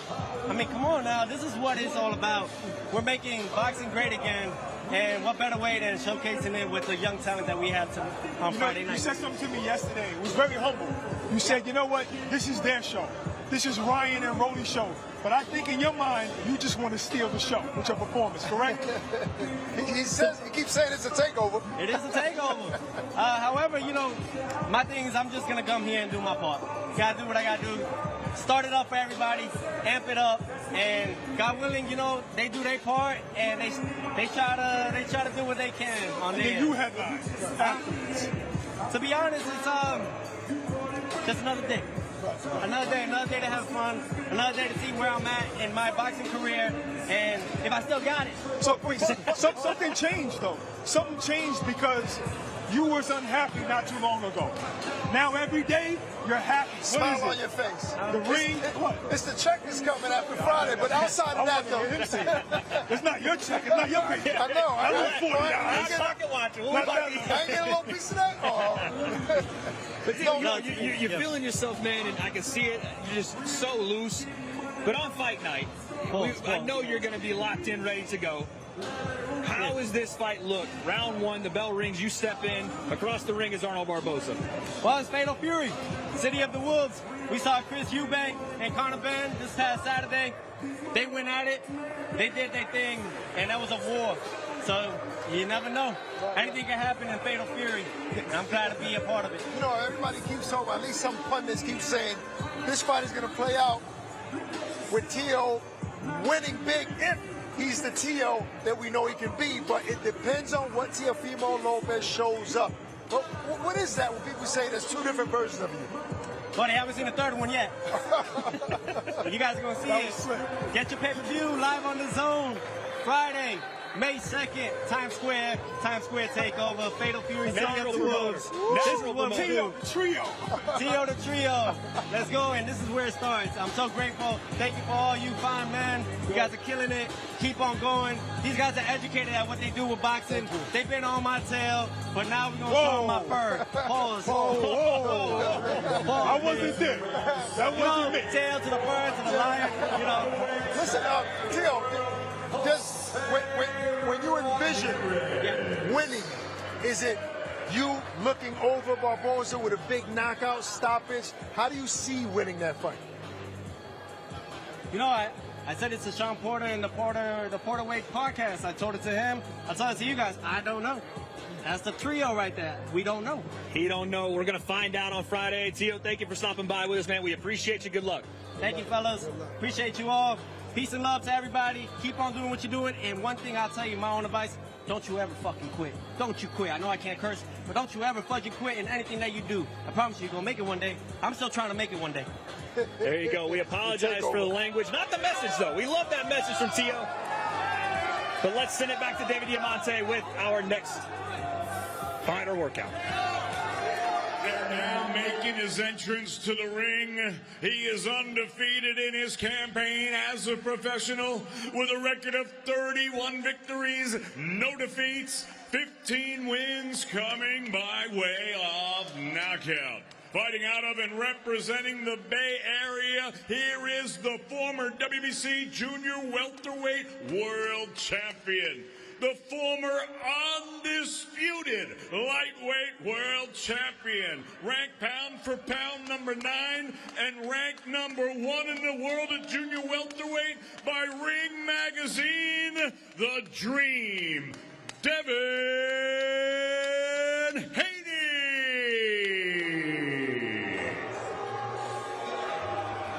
There is Devin the Dream Haney, and obviously you can hear this crowd at home, and if you can't, let's just say they're energized, but not for a hero, for a villain in the eyes of New Yorkers. He's here, folks. He's loving it, too. He's soaking it up in a different way. You know why? Because I think preparation takes away all fear, takes away all nervousness. He's prepared. He's probably prepared the most out of all of the fighters because he had something to look back on, reflect on, and get back in the gym and work this whole year. You know what's interesting to me, Wade, is that he's been on some big stages, right? But I don't think any of these fighters have actually been on this type of stage. I think it's new and uncharted territory for any of them. It absolutely is, but to your point, Barack, he looks like he has been locked in, ready to go. He's sitting down on some punches here, and he looks fantastic to start this workout. But let's go ahead and welcome his opponent, Jose Ramirez, standing with us. How you doing, Jose? I'm doing just fine. I'm happy to be here. You look locked into a different level. That workout showed it. There's been no games played with you in this entire build-up. It's been about respect. You're here to earn yours on Friday night. That's right. You know, this is for me, this is a gentleman's sport, so, you know, I respect the sport in general. You know, my position to the fans, to the media, to the promoters, to the team, the promotion. You know, it takes a lot, you know, to get something like this happen. So I'm honored to be a part of it. Jose, the narrative all week has been Devin has questions to answer, right? We want to know how he's going to come back from the Ryan Garcia loss. Like, what Devin Haney are you prepared for? The best Devin Haney. That's the guy who I want to beat. You know, that's the guy that I want to challenge. Is the best Devin Haney. You know. Do you think he'll be affected still from the Ryan fight?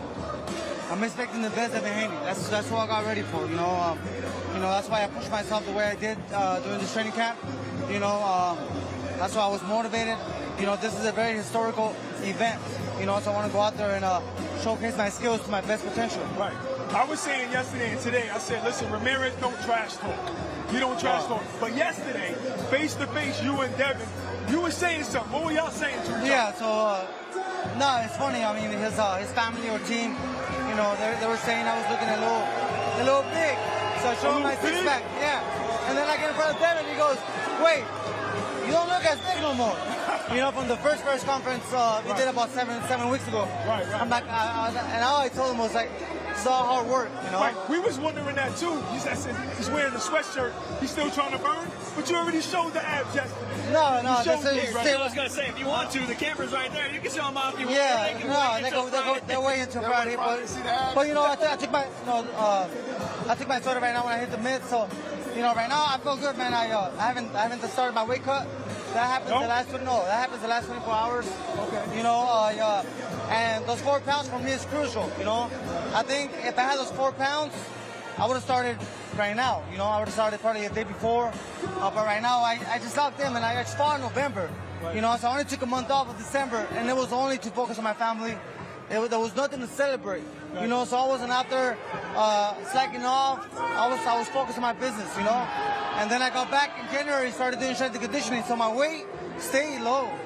So you think we'll see a new Ramirez with that weight? Oh, you know, I hope so, man. Okay. I hope so. I mean, you know, I worked hard, and let's put on the show. Well, listen, Jose, we appreciate you. Well, thank you. Good luck to you on fight night. Thank you. We'll see you on Friday, sir. Thank you for joining us. Thank you.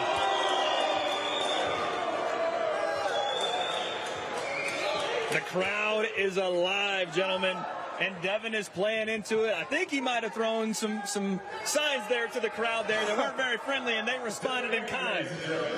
Listen, we'll ask him when he gets up here. Yeah, he's used to that. I mean, he's dealt with that a lot in his career. But I like him embracing it. Yeah. I like that. He's As okay a guy with that's being a villain. Yeah, absolutely. He's a guy that's normally very quiet, composed.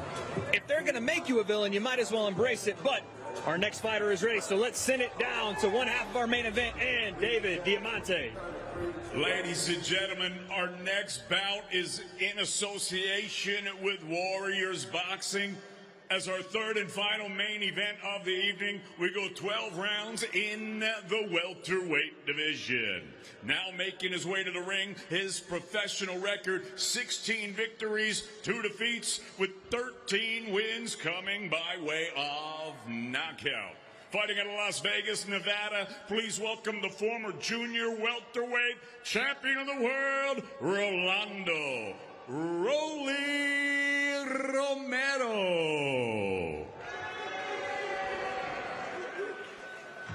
Rolly Romero makes his way to the ring, but joining us now is Devin the Dream Haney. Devin, you just got your workout in. The fans were loud for you. Maybe not in a friendly way, but they were loud. How are you feeling right now?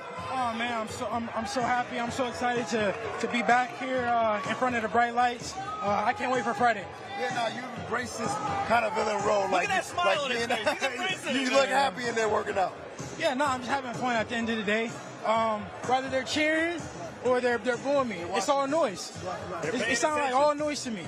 The thing about the boos is that they're not booing you because you're fighting Ramirez. No. They're booing you because of the connection between you and Ryan. Because he's a Ryan fan. Of course. And you realize that, so that's why you're so good. Go ahead. Don't worry about it. Right now, I'm going to see your guys soon. Right now, Ramirez is on my menu. Once I finish my breakfast, like I told you, then we're going to get on to our lunch. But we starting with Ramirez. You think people are putting too much emphasis in whatever you went through with Ryan Garcia and forgetting you're the same guy that beat Lomo, you're the same guy that went up and beat Prograde the way you did, and forgetting about your skill level. Talking about undisputed. Yeah, I mean, this boxing, you got to prove yourself time in and time out, just like any other sport. It is what it is. LeBron still goes out every night and still proves himself, and I got to do the same. So what do you think about Ramirez? You thinking he's looking like he's on weight, or he's looking too big? Because he said that before, you and his family were saying, hey, you looking big, man. Nah, he looks sharp. I watched his a little bit of his workout just now. He looks sharp. Okay. Friday night's gonna be a good night for me and my team, and I look to go in there and handicap him. I know you're saying that he's for breakfast, he's on your menu, so you're not looking ahead. But when you look at the promotion, when you look at the I know you're saying let's not look videos, ahead, but let's look ahead. No, but let's look ahead. Video, it was like, no, when you watch the video, I see a lot of videos of you and Ryan, and not him and Roman. Yeah. So everybody else is looking ahead. Yeah, well, we all know what the fans want to see, what people want to see. It's unfinished business there, but I got to finish this breakfast right in front of me first. Finish this business right in front of me first, and then we get to that. So, in your opinion, what do you think this fight is going to look like between you and Ramirez? Maybe like you and Regis Prograis? Do you think? We got to see. Styles make fights. Like I said, he does a lot of good things. He does a lot of bad things. So it's just my job to go in there and handicap him of the good things that he does and exploit the bad things. What are those good things? Say it again? What are those good things he does? Look at you his can fights. say the good things. Look You don't have to at say his the fights. bad things. Go look at his highlights. Oh, man. All right, listen, this fight I ain't fighting. This fight has got a catch rate, obviously, a little heavier than you normally fighting. Is that why you're so happy? You can eat a little bit more. Yeah, I mean, not struggling to make honestly, weight. if you guys remember, you guys interviewed me for the Ryan fight. I was a much total different fighter person then versus now. You see, I got a lot more energy. I was a lot more disciplined coming into this camp. Even though I'm always disciplined, I had to, correct some things that I was doing wrong. Because I'm still young in the sport of boxing. Even though I accomplished a lot, so much, so early, I'm still young, so I'm still learning on the job. And I had to correct some things. And so I came into the training camp in shape, disciplined, and so it's making for my weight to be good and not to be depleted at this time. We're depleted at all. Real quick, Devin, what's the beef between you and Rolly? He's working out right now, and he was talking about what was he talking about? Saying he wanted Ryan to knock you out and do it 4 or 5 times and all that. What's that about? I care about Ramirez, and that's it. Rolly, he got business with Ryan. And that is what it is. Right now, my main focus is Ramirez. All right, listen, I asked all the guys that came up here on the stage. You've been on big stages, but this is kind of a different, unique type of stage. Sure, Have you walked the Times Square, saw where the fights are going to be, where the ring is going to be, and kind of envision that moment? No, I haven't done that. But at the end of the day, wherever a ring is, it's my home. One of my coaches taught me that as a young kid. I've been fighting all over the world since I was a young kid. So it don't matter. Wherever that ring is, I'm going to go in there and make it my home and do my job. You've been showing so much humility saying, I've been working on the mistakes that I made. A lot of fighters don't say that. Yeah. But I've been saying that if you think about it, I think you're the most locked in, and you've had like a year's camp. Yeah, no, for sure. You're definitely right. But I can't have been in denial of the things that I was doing wrong. At the end of the day, Ryan did some things. He did take PEDs and stuff like that. But I didn't go in there and I didn't fight a perfect fight like I normally do. Right. So at the end of the day, things happen. So I had to go back to the drawing board, correct those things, and you guys gonna see a much better fight. I was surprised you fought that way. Even though you was winning 2nd round, 3rd round, 4th round. I was surprised when normally you just outbox somebody and then maybe. I was like, what? Was it because you really wanted to hurt him? Because of the build-up?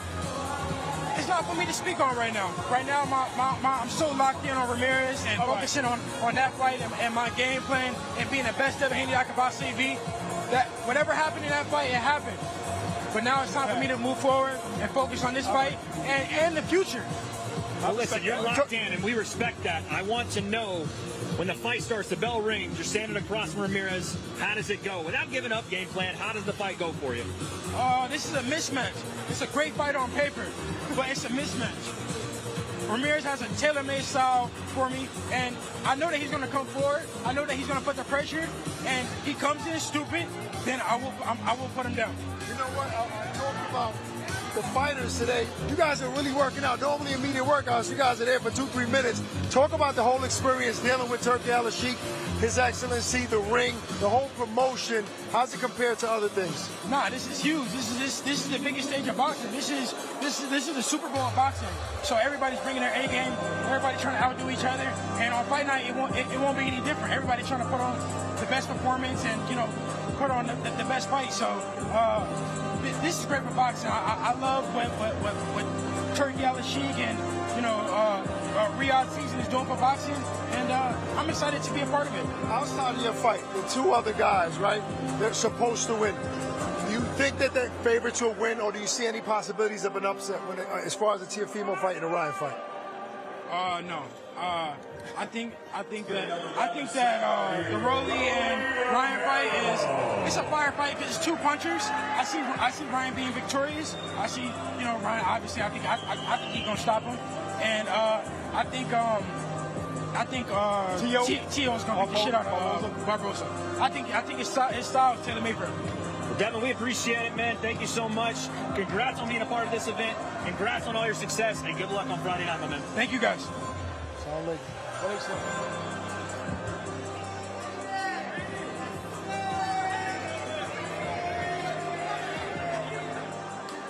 Well, folks, that was Devin Haney. He's locked into a different degree, man. He didn't want to talk about Rolly, Ryan, anything else. All he is focused on is his fight with Jose Ramirez. And you talked about it, Barack, the amount of training, the amount of dedication, the amount of humility on just everything he's accepted that happened in his last fight, to be able to put himself in this position again. He looked like a man with a mission. And I loved what he said. He said, I can't be blind. I can't be delusional. You know what I mean? Yeah, it is what it is. Ryan failed the drug test, but I made mistakes. I didn't have to fight the way I fought. That's so key, though, isn't it? It's so key. It's amazing. It's amazing when a fighter can realize that. To go, oh, you know what? Exactly. He needs missed weight. Right, but and to then be able to accept some of that. I mean, that's what makes you a better fighter. You have to go back to the drawing board and really dissect it and watch it, so you don't make the same mistake. But see, you got to go right, but you got to go back to the drawing board with the right mindset. With the right mindset, and he did.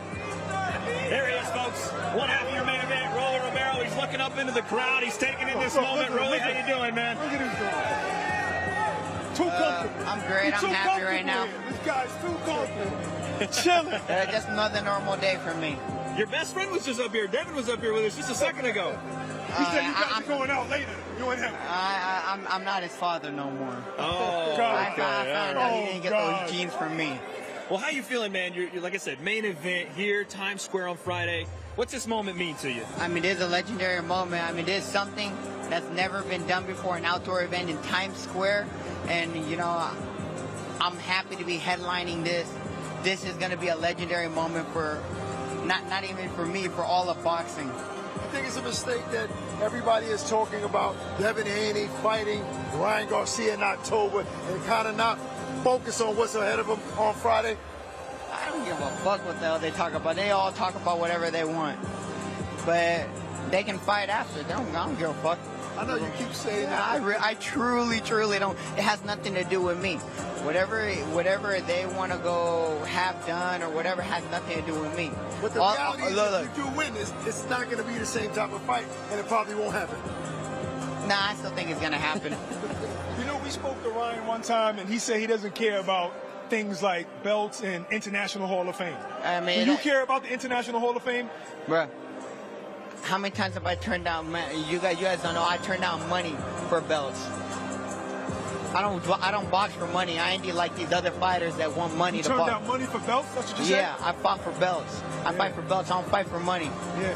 Money does not define me, nor why. I respect that. I mean, you started late, started 17, already got a strap, already headlined 2 pay-per-views. It says a lot. Yeah. I mean, like I said, it's crazy. Like, statistically speaking, I started boxing 17. I shouldn't be here. Right. I just shouldn't be here. Right. But God bless me, Amen. and I'm gonna stay being blessed, and I stay close to the Lord. Amen.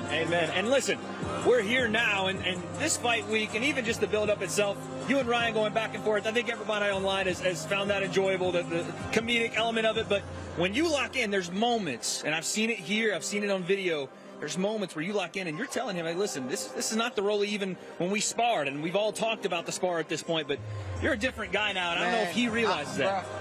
I'm tired of watching that bullshit. I know Ryan you are. tired of watching that bullshit. I think we all are at this point. I mean, bro. Still watching it. I mean, they're always gonna talk about that, but you know, like I said, we're both two evolved new fighters, you know, and people wanted to say all that stuff. You know, it don't matter. Whatever. Oh, he did. What? He says you leaked it. No. I'm gonna tell you guys real quick, right? He posted a fucking clip of him landing a fucking jab or a hook on me or some shit. So I was like, the motherfucker, I posted the whole fucking video. I was like, motherfucker, you ain't gonna do this. Apologize for the Wait. PG-13. Anyways, no, I want to say like this, right? So he posted the videos or whatever. I posted the whole thing, right? So there is no misconception. And he said I did it for clout. I didn't do it for clout. He had like 10K, my bad, about 10K followers at the time. So you would have never posted it if he didn't post. You say he posted that first clip of him jabbing. Yep. And maybe we would have never been here today, so it worked out for everybody. It worked out for everybody. Nah. It was destined to happen. This was destined to happen. That way. And I called this shit. I called it. I said that this fight was gonna happen. At 147 pounds, it's gonna be one of the biggest fights. Why are you looking at yourself? He's cutting the promo. Why are you looking at yourself and not looking at us? He's cutting the promo to the people. No. But I told everybody this is gonna be one of the biggest fights in boxing history. And look at this, man. We're Times Square. And this, like I said, this has never been done before, and this is going to be one of the biggest events in boxing history. Oh, you know, years ago, you used to go in on Ryan Garcia on social media and be super disrespectful. Have you grown to like the guy, Ryan, like outside of the ring? You like him as a person? 2021. June 2021. That's when I let it all go. You serious? What happened? Yeah, why did you let it all go then? God? No, this has nothing to do with God. What happened? So what happened that day? Ryan knows and I know. So you let all the bad blood go? Yeah, there ain't no bad blood. Fair enough. You're going to have to find out. Remember that. We'll chat about it. We'll do some research. But, Rolly, the research has been done for this fight. So I want you to tell me and the people, since you've been cutting great promos all night, when you get in there, you're standing across from Ryan Garcia, the bell rings, what happens? You guys gonna have to tune in and find out. Y'all gotta buy that on pay-per-view to find out. We'll buy it on pay-per-view. Rolly, we appreciate you coming by, man. Thank you so much. Good luck this Friday night. We'll see you then. I appreciate you guys. All right, folks. Well, it looks like we are ready for Ryan Garcia. Let's send it down to David Diamante with our fighter introduction. And now, ladies and gentlemen, making his way to the ring, his professional record, 24 victories, only 1 defeat, with 20 big wins coming my way of knockout. He fights out of Los Angeles, California, USA. Here is the skilled, the popular, the dangerous young fighting phenom, King Ryan Garcia. Well, gentlemen, we talked about everybody showing up, ready to go, rocking and rolling for their open workouts. Ryan showed up in the leather jacket. He's taking it off now, but there is one half of your main event, Ryan Garcia. The people are losing their minds, ready to go for this open workout. And there he goes. He loses the shirt. He's going to get intense here, guys. It's our first time seeing him and Derek James together in a little while, too. You know, we thought maybe it would be Reynoso training him. It was up in the air. He got back with Derek James. I love that pair. I like it with Reynoso as well, too. But tell me why, though. Why Derek James? Why is that partnership working so well, Barack? Because I think that's somebody who cares about his well-being, who's going to talk to him about, hey, you shouldn't be doing this, you shouldn't be doing that. Probably every trainer would, but I like the way Derek approaches things. He's always even kill, you know, so I like that. And from an X's and O's standpoint, we've seen Ryan develop. Not the Ryan roll, not that. We don't want to see that anymore. Derek James don't want to see that anymore. But we've seen him develop as a fighter. Even in the last fight, you started to see some things with his feet. His right hand coming along, things he needs to and wants to work on. And I think he's taking this time as we welcome back Mike Hoppinger. I think he's taking this time, Mike, to really work on himself physically, mentally, and as a boxer.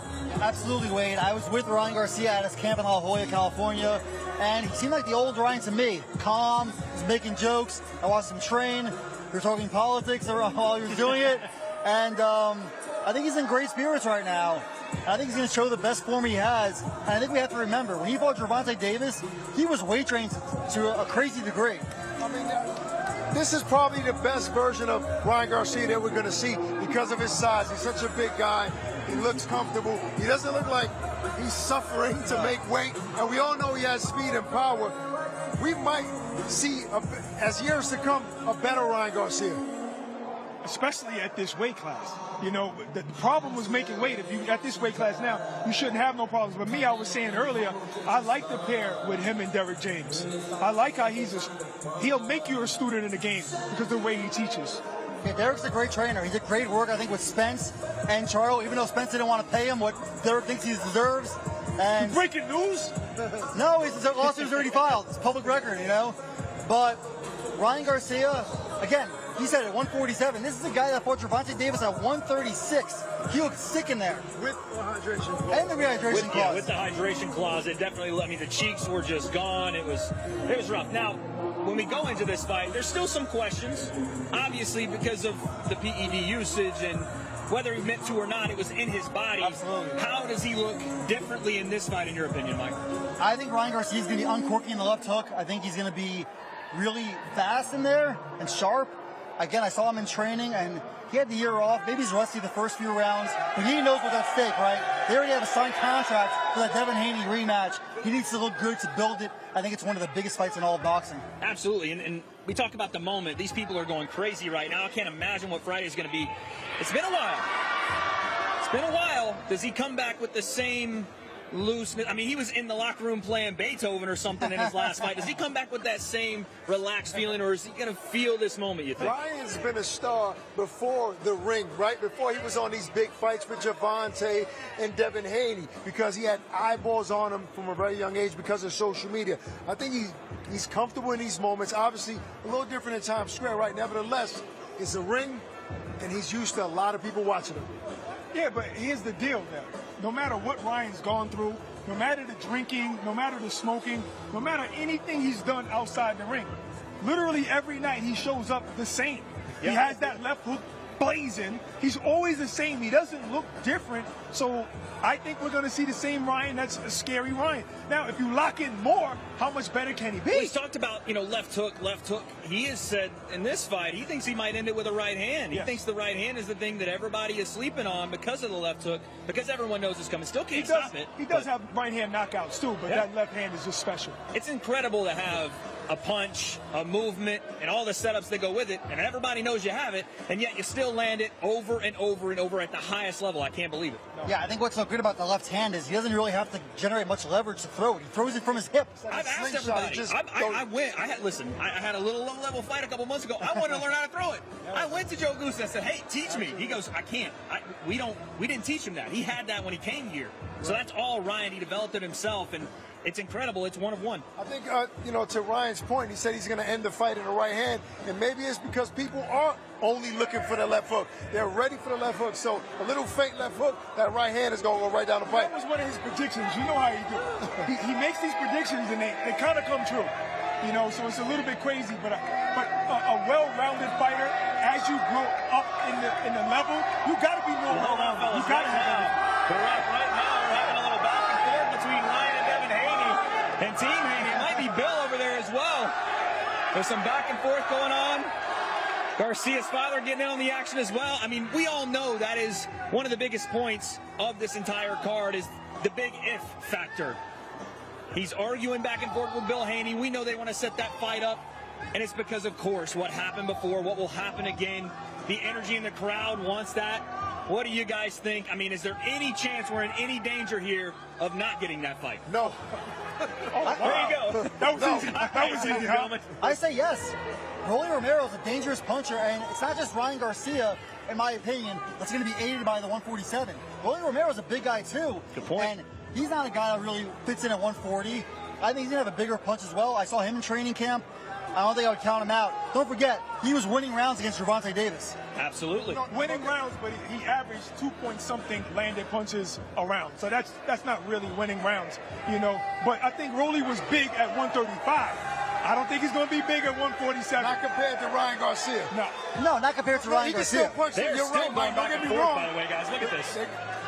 It's funny, when I was in training camp, I asked Ryan, I said, is it personal between you and Devin? He goes, no. From me and Bill, yes. And I've heard that so many times from fighters, from people in the media, from people that know this feud. It's more Bill versus everyone than Ryan versus Devin. It's Ryan versus Bill. It's Bill versus Ryan's dad. It's Bill versus some of the broadcasters here at the zone.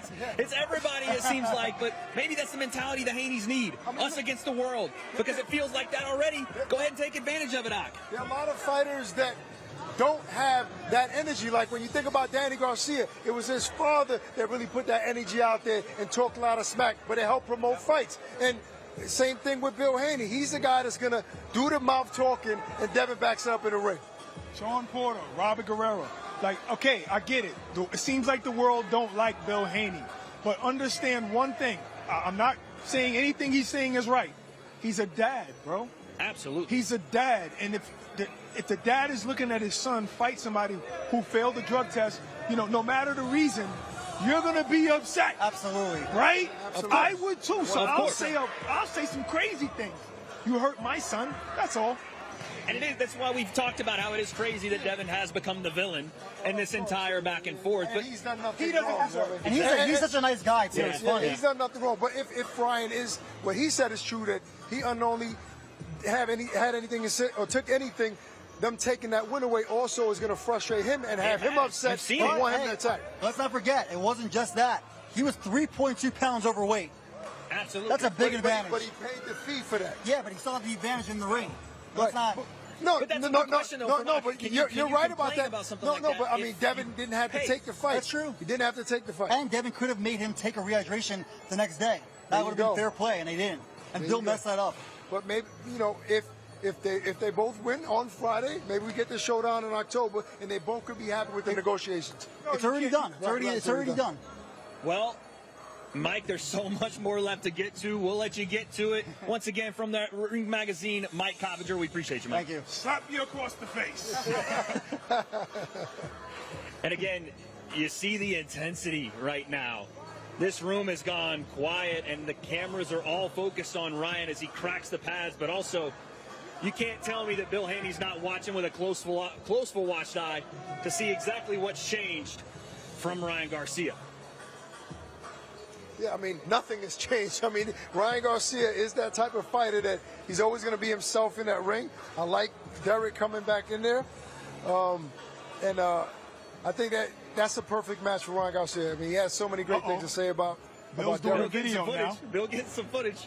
While he's doing that, let's welcome in Douglas Fisher from the Ring Magazine. How are you doing today, sir? I'm doing fine. How you doing, Wade? I'm doing well. Styling in his box roar. Come on now. I like it. I like it. Represent Thank you. Box Yep. roar. Yep, this is going to be on sale. Fight night. But, okay. And you guys know they're doing. They're going to be doing Ring Magazine gear. Yeah, no, I seen Soon. that sweat. Yeah, I seen, yeah, I soon. seen Ali have a sweatsuit on yesterday Yeah. with the ring stuff. Nice Douglas, stuff. me and you got to talk. I'm going to need some of that. Absolutely, yeah. No, I wait, appreciate not it. not just you. not yet. All of us. I'm looking Yeah. out for the boys. I don't want any. but These soon. greedy guys right No, now. no, But no, listen, no. I You wanna can know- wear it, yeah. Oh, thank you. I want to know, how does it feel? Because probably a couple of years ago, you was thinking about, I might have to get another job probably. Sure, You know, even though the Ring Magazine, I grew up on it. Right. You know, so it's nostalgic for me. Right. But somebody came, Turkey Alashek came Yeah. and transformed everything. How does it feel? We got saved. Yeah. Once we went out of print, it's like, what's the identity? Right. You know, we went digital only, Yeah. and we did the best we could, but it's just not the same. I didn't like it. No, see, here's the thing. I don't like that. I subscribe to lots of magazines. Yeah. I like to read. I love books. And I get a lot of like complimentary digital subscriptions to the magazines that I read. I never read them. Right. I might as well go to a website. Right. You know, I might as well just look at social media if I'm going to read something digitally. I want to touch it. I want to feel it. I want to collect it. I'm a collector. Let me tell you how much the ring meant to me and Barack. You know, I've done a lot of things in my career in boxing, but being featured in the ring and you okaying that was one of the highlights of my career. That's what that means. So you say that. Right. You can show your children that. Right. You know what I mean? It's something very special about hard copy. Douglas, because it's quick, rare, because you don't see it anymore. Right. I don't mean to interrupt you, but we're going to get with Ryan just quickly. I want to know your thoughts on the main event and the spectacle that is this card on Friday night. Yeah, I think the story is the fact that it's an unprecedented live boxing event in Times Square. I think that's the main story. As a journalist, I mean, I love all these fighters. I love that they're young American fighters that we're seeing. You know, there's the Japanese kid, you know, but the established names, they're like the new generation. And these are guys that we had high hopes for when they were all fighting at lightweight a few years ago. And now they've finally matured. They've come into their own. They've all got experience. And I think they've come into their own and they're ready to shine. But I think what's really special is that it's in Times Square and that people who don't know anything about boxing, don't even think about boxing, who are going to be on the scene, are going to walk by, and they're going to see these in these giant screens, these giant jumbotrons, and they're going to be like, is this live? Is this happening? Live boxing? And they're going to get transfixed. So that's the genius of it, is growing boxing outside of the industry and outside of just the hardcore fans, and even going beyond casual fans. Casual fans just might check the commercial and be like, oh, wow, this is something special. It is special. It absolutely is, and we appreciate you guys. Obviously, the Ring Magazine. Douglas, we're going to let you go because we got one half of our main event coming through. Thank you once again, Douglas. We'll see you soon, brother. Thank you, Wade.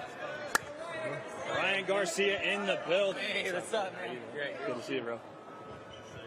Ryan Garcia, ladies and gentlemen, let me hear it. We're here. One half of your main event is here. You had a great workout in there. Fight week is among us. How you feeling, big man? Feeling good, man. You know, just doing this last bit of a weight cut. Other than that, feeling great. You came a few minutes late. Was that on purpose to show the world I am the star of this event? I'm going to get here when I get here? Nah, I really was generally late. It is one of my problems I got in my life, but it's all good. Working on it? Yeah, we're working on it. All right, listen. I don't know if you heard, but the crowd was booing Devin Haney. Oh, because we were chirping at... Hardcore. Yeah, what was going on over there? You know, he likes to talk a lot, his dad. What did he say? Just, you know, talking shit. Just talking shit, but as you see, you know, his son never talks shit, which is crazy, you know. Your dad and it seemed like it just fired you up more. That's what got his son fucked up the first time. So it is what it is. If he wants to do that again, we can run it. Right. So how does it feel that crazy? You're headlining here, fighting your opponent, but everybody really, they don't want to see Romero. They're really booing Devin because of the problem between you two guys. How does it feel that really people are waiting for the next fight? I mean, just like, you know, in NBA, you know who you're going to play next, potentially. So it's just like that. We just had Rolly on, and I asked him, listen, at one point you were very disrespectful towards Ryan back in the day on social, but it seems like you kind of like the guy now, and he said to us, he shot a date. He said, June of 2021, that's when it all changed, and I threw it all away. I said, "What are you talking about?" And he said, and I asked him, "What does that mean?" A girlfriend that's obsessed with you, I have no idea. So what is it? Oh, you don't know what he means? I don't know what the hell that means. Sometimes Rolly just be playing mind games. He said he knows it, and I know it. I said, well, I asked Ryan. The thing Rolly is good at is making you pay attention to what he says. He'll say some crazy shit. And he's been doing that in the build-up all week this week. How are you handling some of the mind games that Rolly's playing? This is what you got to be used to it. You know, you got to be used to what Rolly does. This is what Rolly does. So to me, I'm enjoying every moment of it. I think it's hilarious. I think it's great. But even you were surprised. Even you were surprised when he said, "I know you better than you know yourself." And you was like, "What?" I wasn't surprised. I'm just laughing. I'm just like, this dude is funny as fuck. Like, I'm enjoying it. Wow. You asked the guy, you sound like you're in love with me. Are you in love with me? Like, it's crazy, yeah. For all of the build-up and all the kind of the jokes we've gone through, there are moments where this gets serious, and it's going to get serious on fight night. But you've told him straight up, I want to retire you. Yeah. I don't want you to walk back in another ring. That's the mindset you're on. Talk to us about that. Well, I mean, you know, it happens a lot in my career. I retired Luke Campbell, retired Javier Fortuna pretty much. I'm about to retire his ass. and be done with these dudes. You know, whenever I get a feeling I'm gonna retire somebody, I just know it. Like I know once I knock him out, he's done. Nice to see you back. I mean, how's he gonna get another opportunity after I beat him?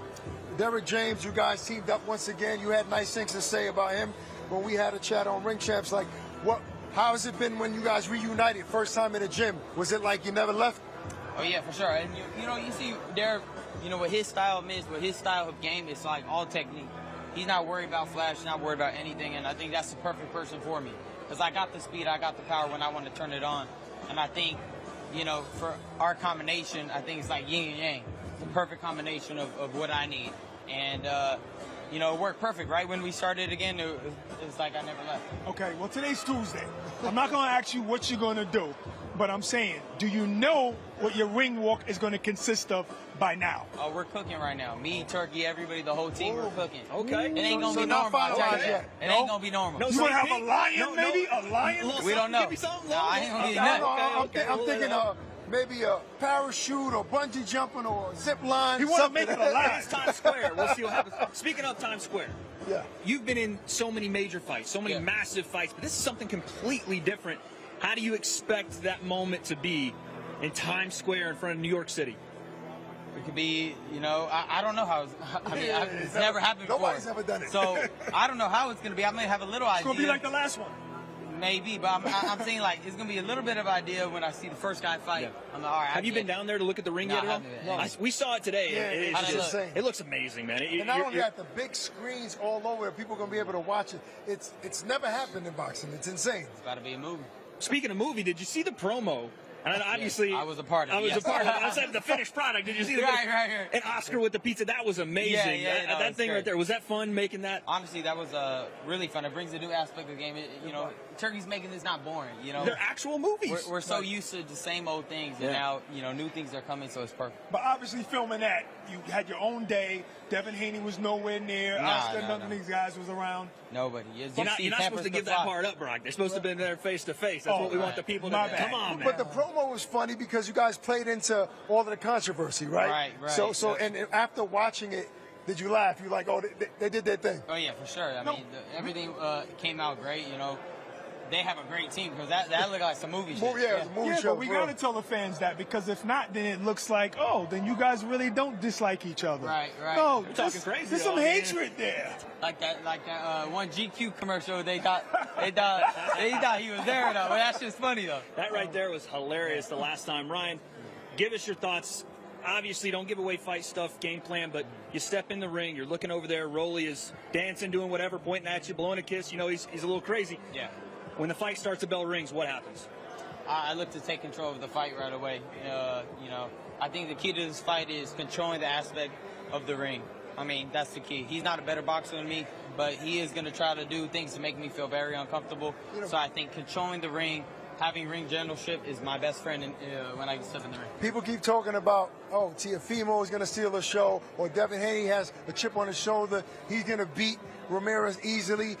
Are you worried about anybody stealing the show? Are you confident enough to say that on Friday, I'm going to be the star that night? None of them could keep up with me. So at the end of the day, you know, I don't care what they do. You know, it's my show. At the end of the day, if they had their own show, they wouldn't be getting this type of hype. So they should be thanking me because everything they're going to do that night is amplified because of me. So we'll see what they do. There he is. One half of the main event for the WBA regular welterweight championship of the world. Ryan King, Ryan Garcia. Folks, give it up one more time for Ryan. We appreciate Ryan being here, man. What a moment today has been, gentlemen. Oh, man. This open workout has been fantastic. But DAZN is not the only global leader in boxing. Excuse me, they are, but they're not only the global leader in boxing. It is also the official global broadcaster for the 2025 FIFA Club World Cup, which will feature 32 of the world's top football clubs. Teams from Europe, Asia, the Americas, Africa, and Oceania will compete for the coveted Club World Champion title. Greatness comes to DAZN this summer. The world's best players will be summoned together to decide the greatest club on earth. Vinicius, great chance. Goats will battle Wonder Kids. Fire will meet ice. From Boca to Bayern, PSG to Palmeiras, 32 clubs from across the globe will compete to be crowned world champion. And this summer, Haaland won't be watching from home, but you can, on DAZN. In every country in the world. FIFA Club World Cup. Watch on DAZN from the 14th of June. And things are hot already here in New York, but they're heating up in Riyadh, Saudi Arabia. Do not forget Canelo versus William Skull for all the belts at super middleweight. That is one day after our extravaganza here on Friday, May 2nd. But with more on Canelo versus William Skull, let's check in with our team on the ground, Todd Grisham, Sergio Mora, and Chris Mannix. Saudi Arabia. My name is Todd Grisham alongside the Latin Snake Sergio Mora and Chris Mannix. We're here to break down Saturday night's main event between Canelo Alvarez and Cuba's William Skull. William, not that well known, Sergio. You've done the research. You've dove into the YouTube and seen all the highlights, all the fights. What can you tell us about this guy and how does he beat Canelo? I dove into the two fights that I could find with William Skull. One of them was Shishkin, a fight that could have gone either way, but he's the type of guy that can spoil a big event. I mean, he's a tall fighter, has a good right hand, comes from that Cuban school of boxing. He's a spoiler. That's all I can tell you. So if he can actually move around the ring, use some angles, land some right hands on Canelo, get some respect. He is a stronger fighter, even though the knockout ratio doesn't indicate that. He is a strong puncher. Get some respect, get into the second half of the fight. He can have some success. I think moving around the ring is a recipe for survival. I don't think it's a recipe for success against Canelo Alvarez. And look, the pathway for William Skull to win this fight is incredibly narrow. But one of the things he can do potentially is try and out-volume Canelo Alvarez. Look at Canelo Alvarez in the second half of his career, post Gennady Golovkin. He's been a much more judicious puncher. He'll also often throw around 40 punches per round and rely more on accuracy than he does on output. Now, William Skull is not a volume puncher either, but if he's going to try to find a pathway to victory here, it's going to have to be letting his hands go. Now, that may put him in a position to get knocked out and knocked out badly, but if he's going to look to win, he's going to try to throw more punches than Canelo Alvarez does. So that's the story inside the ring, but outside of the ring, it could be a factor. Canelo's used to rambunctious crowds, throngs of people surrounding him, primetime television, bright lights in Las Vegas.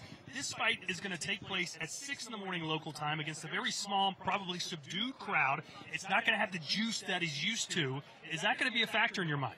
It has to be. I mean, every fighter gets accustomed to the roar of the crowd. I mean, the environment. You know, fight night weekend's always exciting for not only the fans but the boxer himself. I mean, it's an event. This time around, yes, it's going to be totally different. But he's going where the excitement is. He's going where the money is. This is a big opportunity to bring Cinco de Mayo weekend and that Mexican spirit to Riyadh, Saudi Arabia. It's incredible.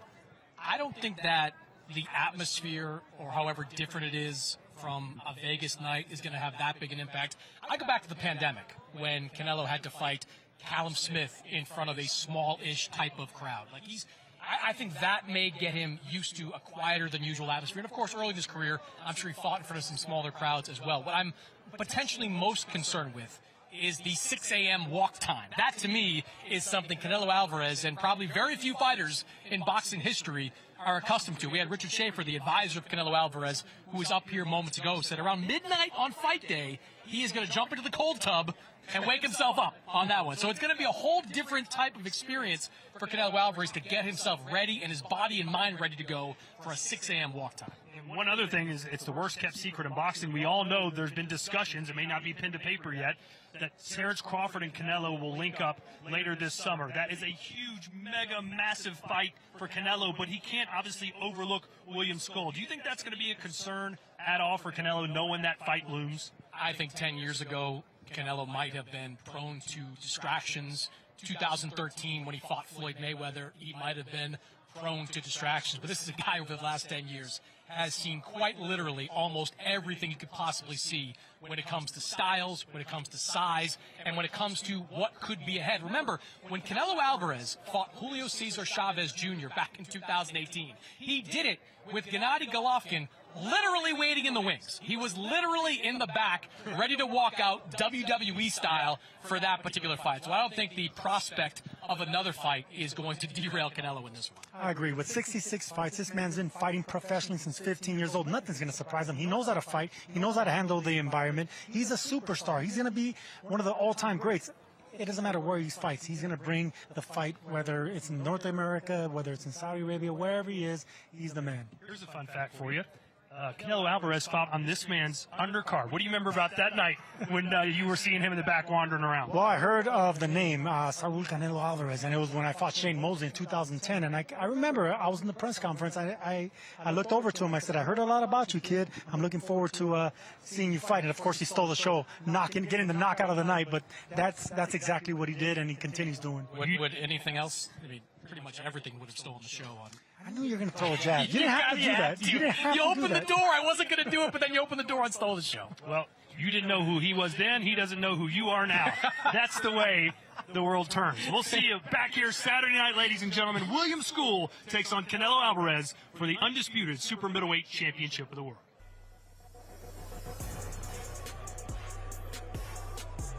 Thanks, guys. Well, how about this? Just announced Alexander Usyk versus Daniel Dubois 2, July 19th, live in Wembley Stadium in London. Usyk and Dubois will step into the ring together for the second time since a controversial first fight. And this time the stakes are even higher with the undisputed heavyweight championship on the line.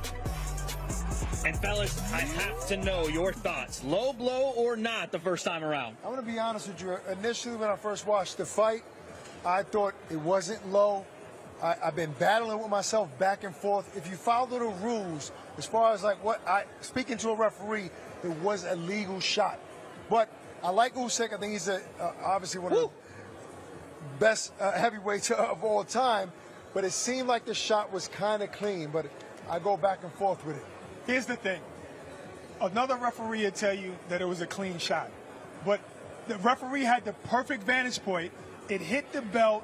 It's one of those that you have to look at instant replay in order to really know. So look in real time, the referee called it a low blow, then it's a low blow. So you're saying instant replay should be in place instituted like the WBC is doing already. Okay, well, we're going to see in their second fight this time around. Did it matter? Didn't it? We'll find out. They've already been getting a little crazy in the build-up of that fight, but we still have a lot more to build up this week. And coming up as we continue on throughout fight week, we have our Wednesday media workout for Riyadh season, Canelo versus Skull. That'll be at 2 p.m. Eastern, and our press conference right here back in the Manhattan Center. Ryan Garcia, Rolando Romero, 6 p.m. Eastern time. We will see you right back here. What a week it's been, gentlemen. It has been fun so far, but we are still just getting started. The grand arrivals are in the books. We saw some comfortable, relaxed guys that maybe weren't cutting weight just yet, so the smiles were on the faces, but when it got intense, it got real very quick, and that was with today at our open workouts. I want to thank The Ring Magazine and DAZN for allowing us to be here. We will see you guys right back here tomorrow, 6 p.m. Eastern. For The Ring Magazine, I'm Wade Clemens, and the boys, the Brooklyn Brawlers, we'll call them Ak and Barack. We'll be right back here. We'll see you soon.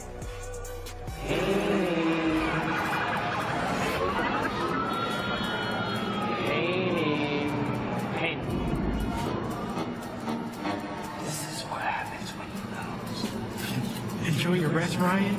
You're gonna need it. Enough talk. Get to the fight already.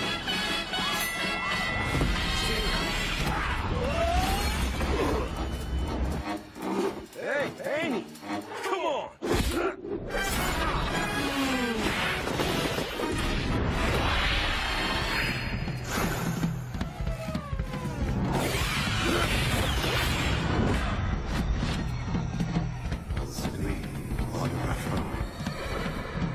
More like the Lion King. The dream? More like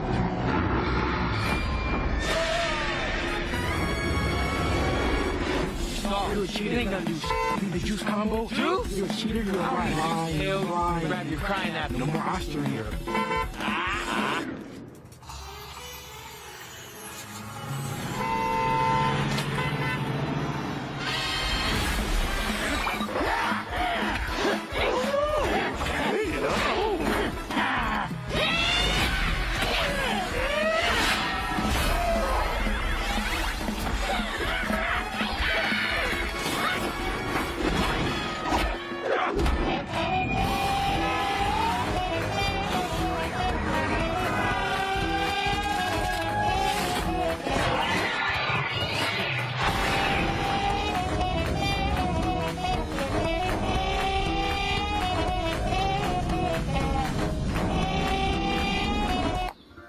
boys. Seriously?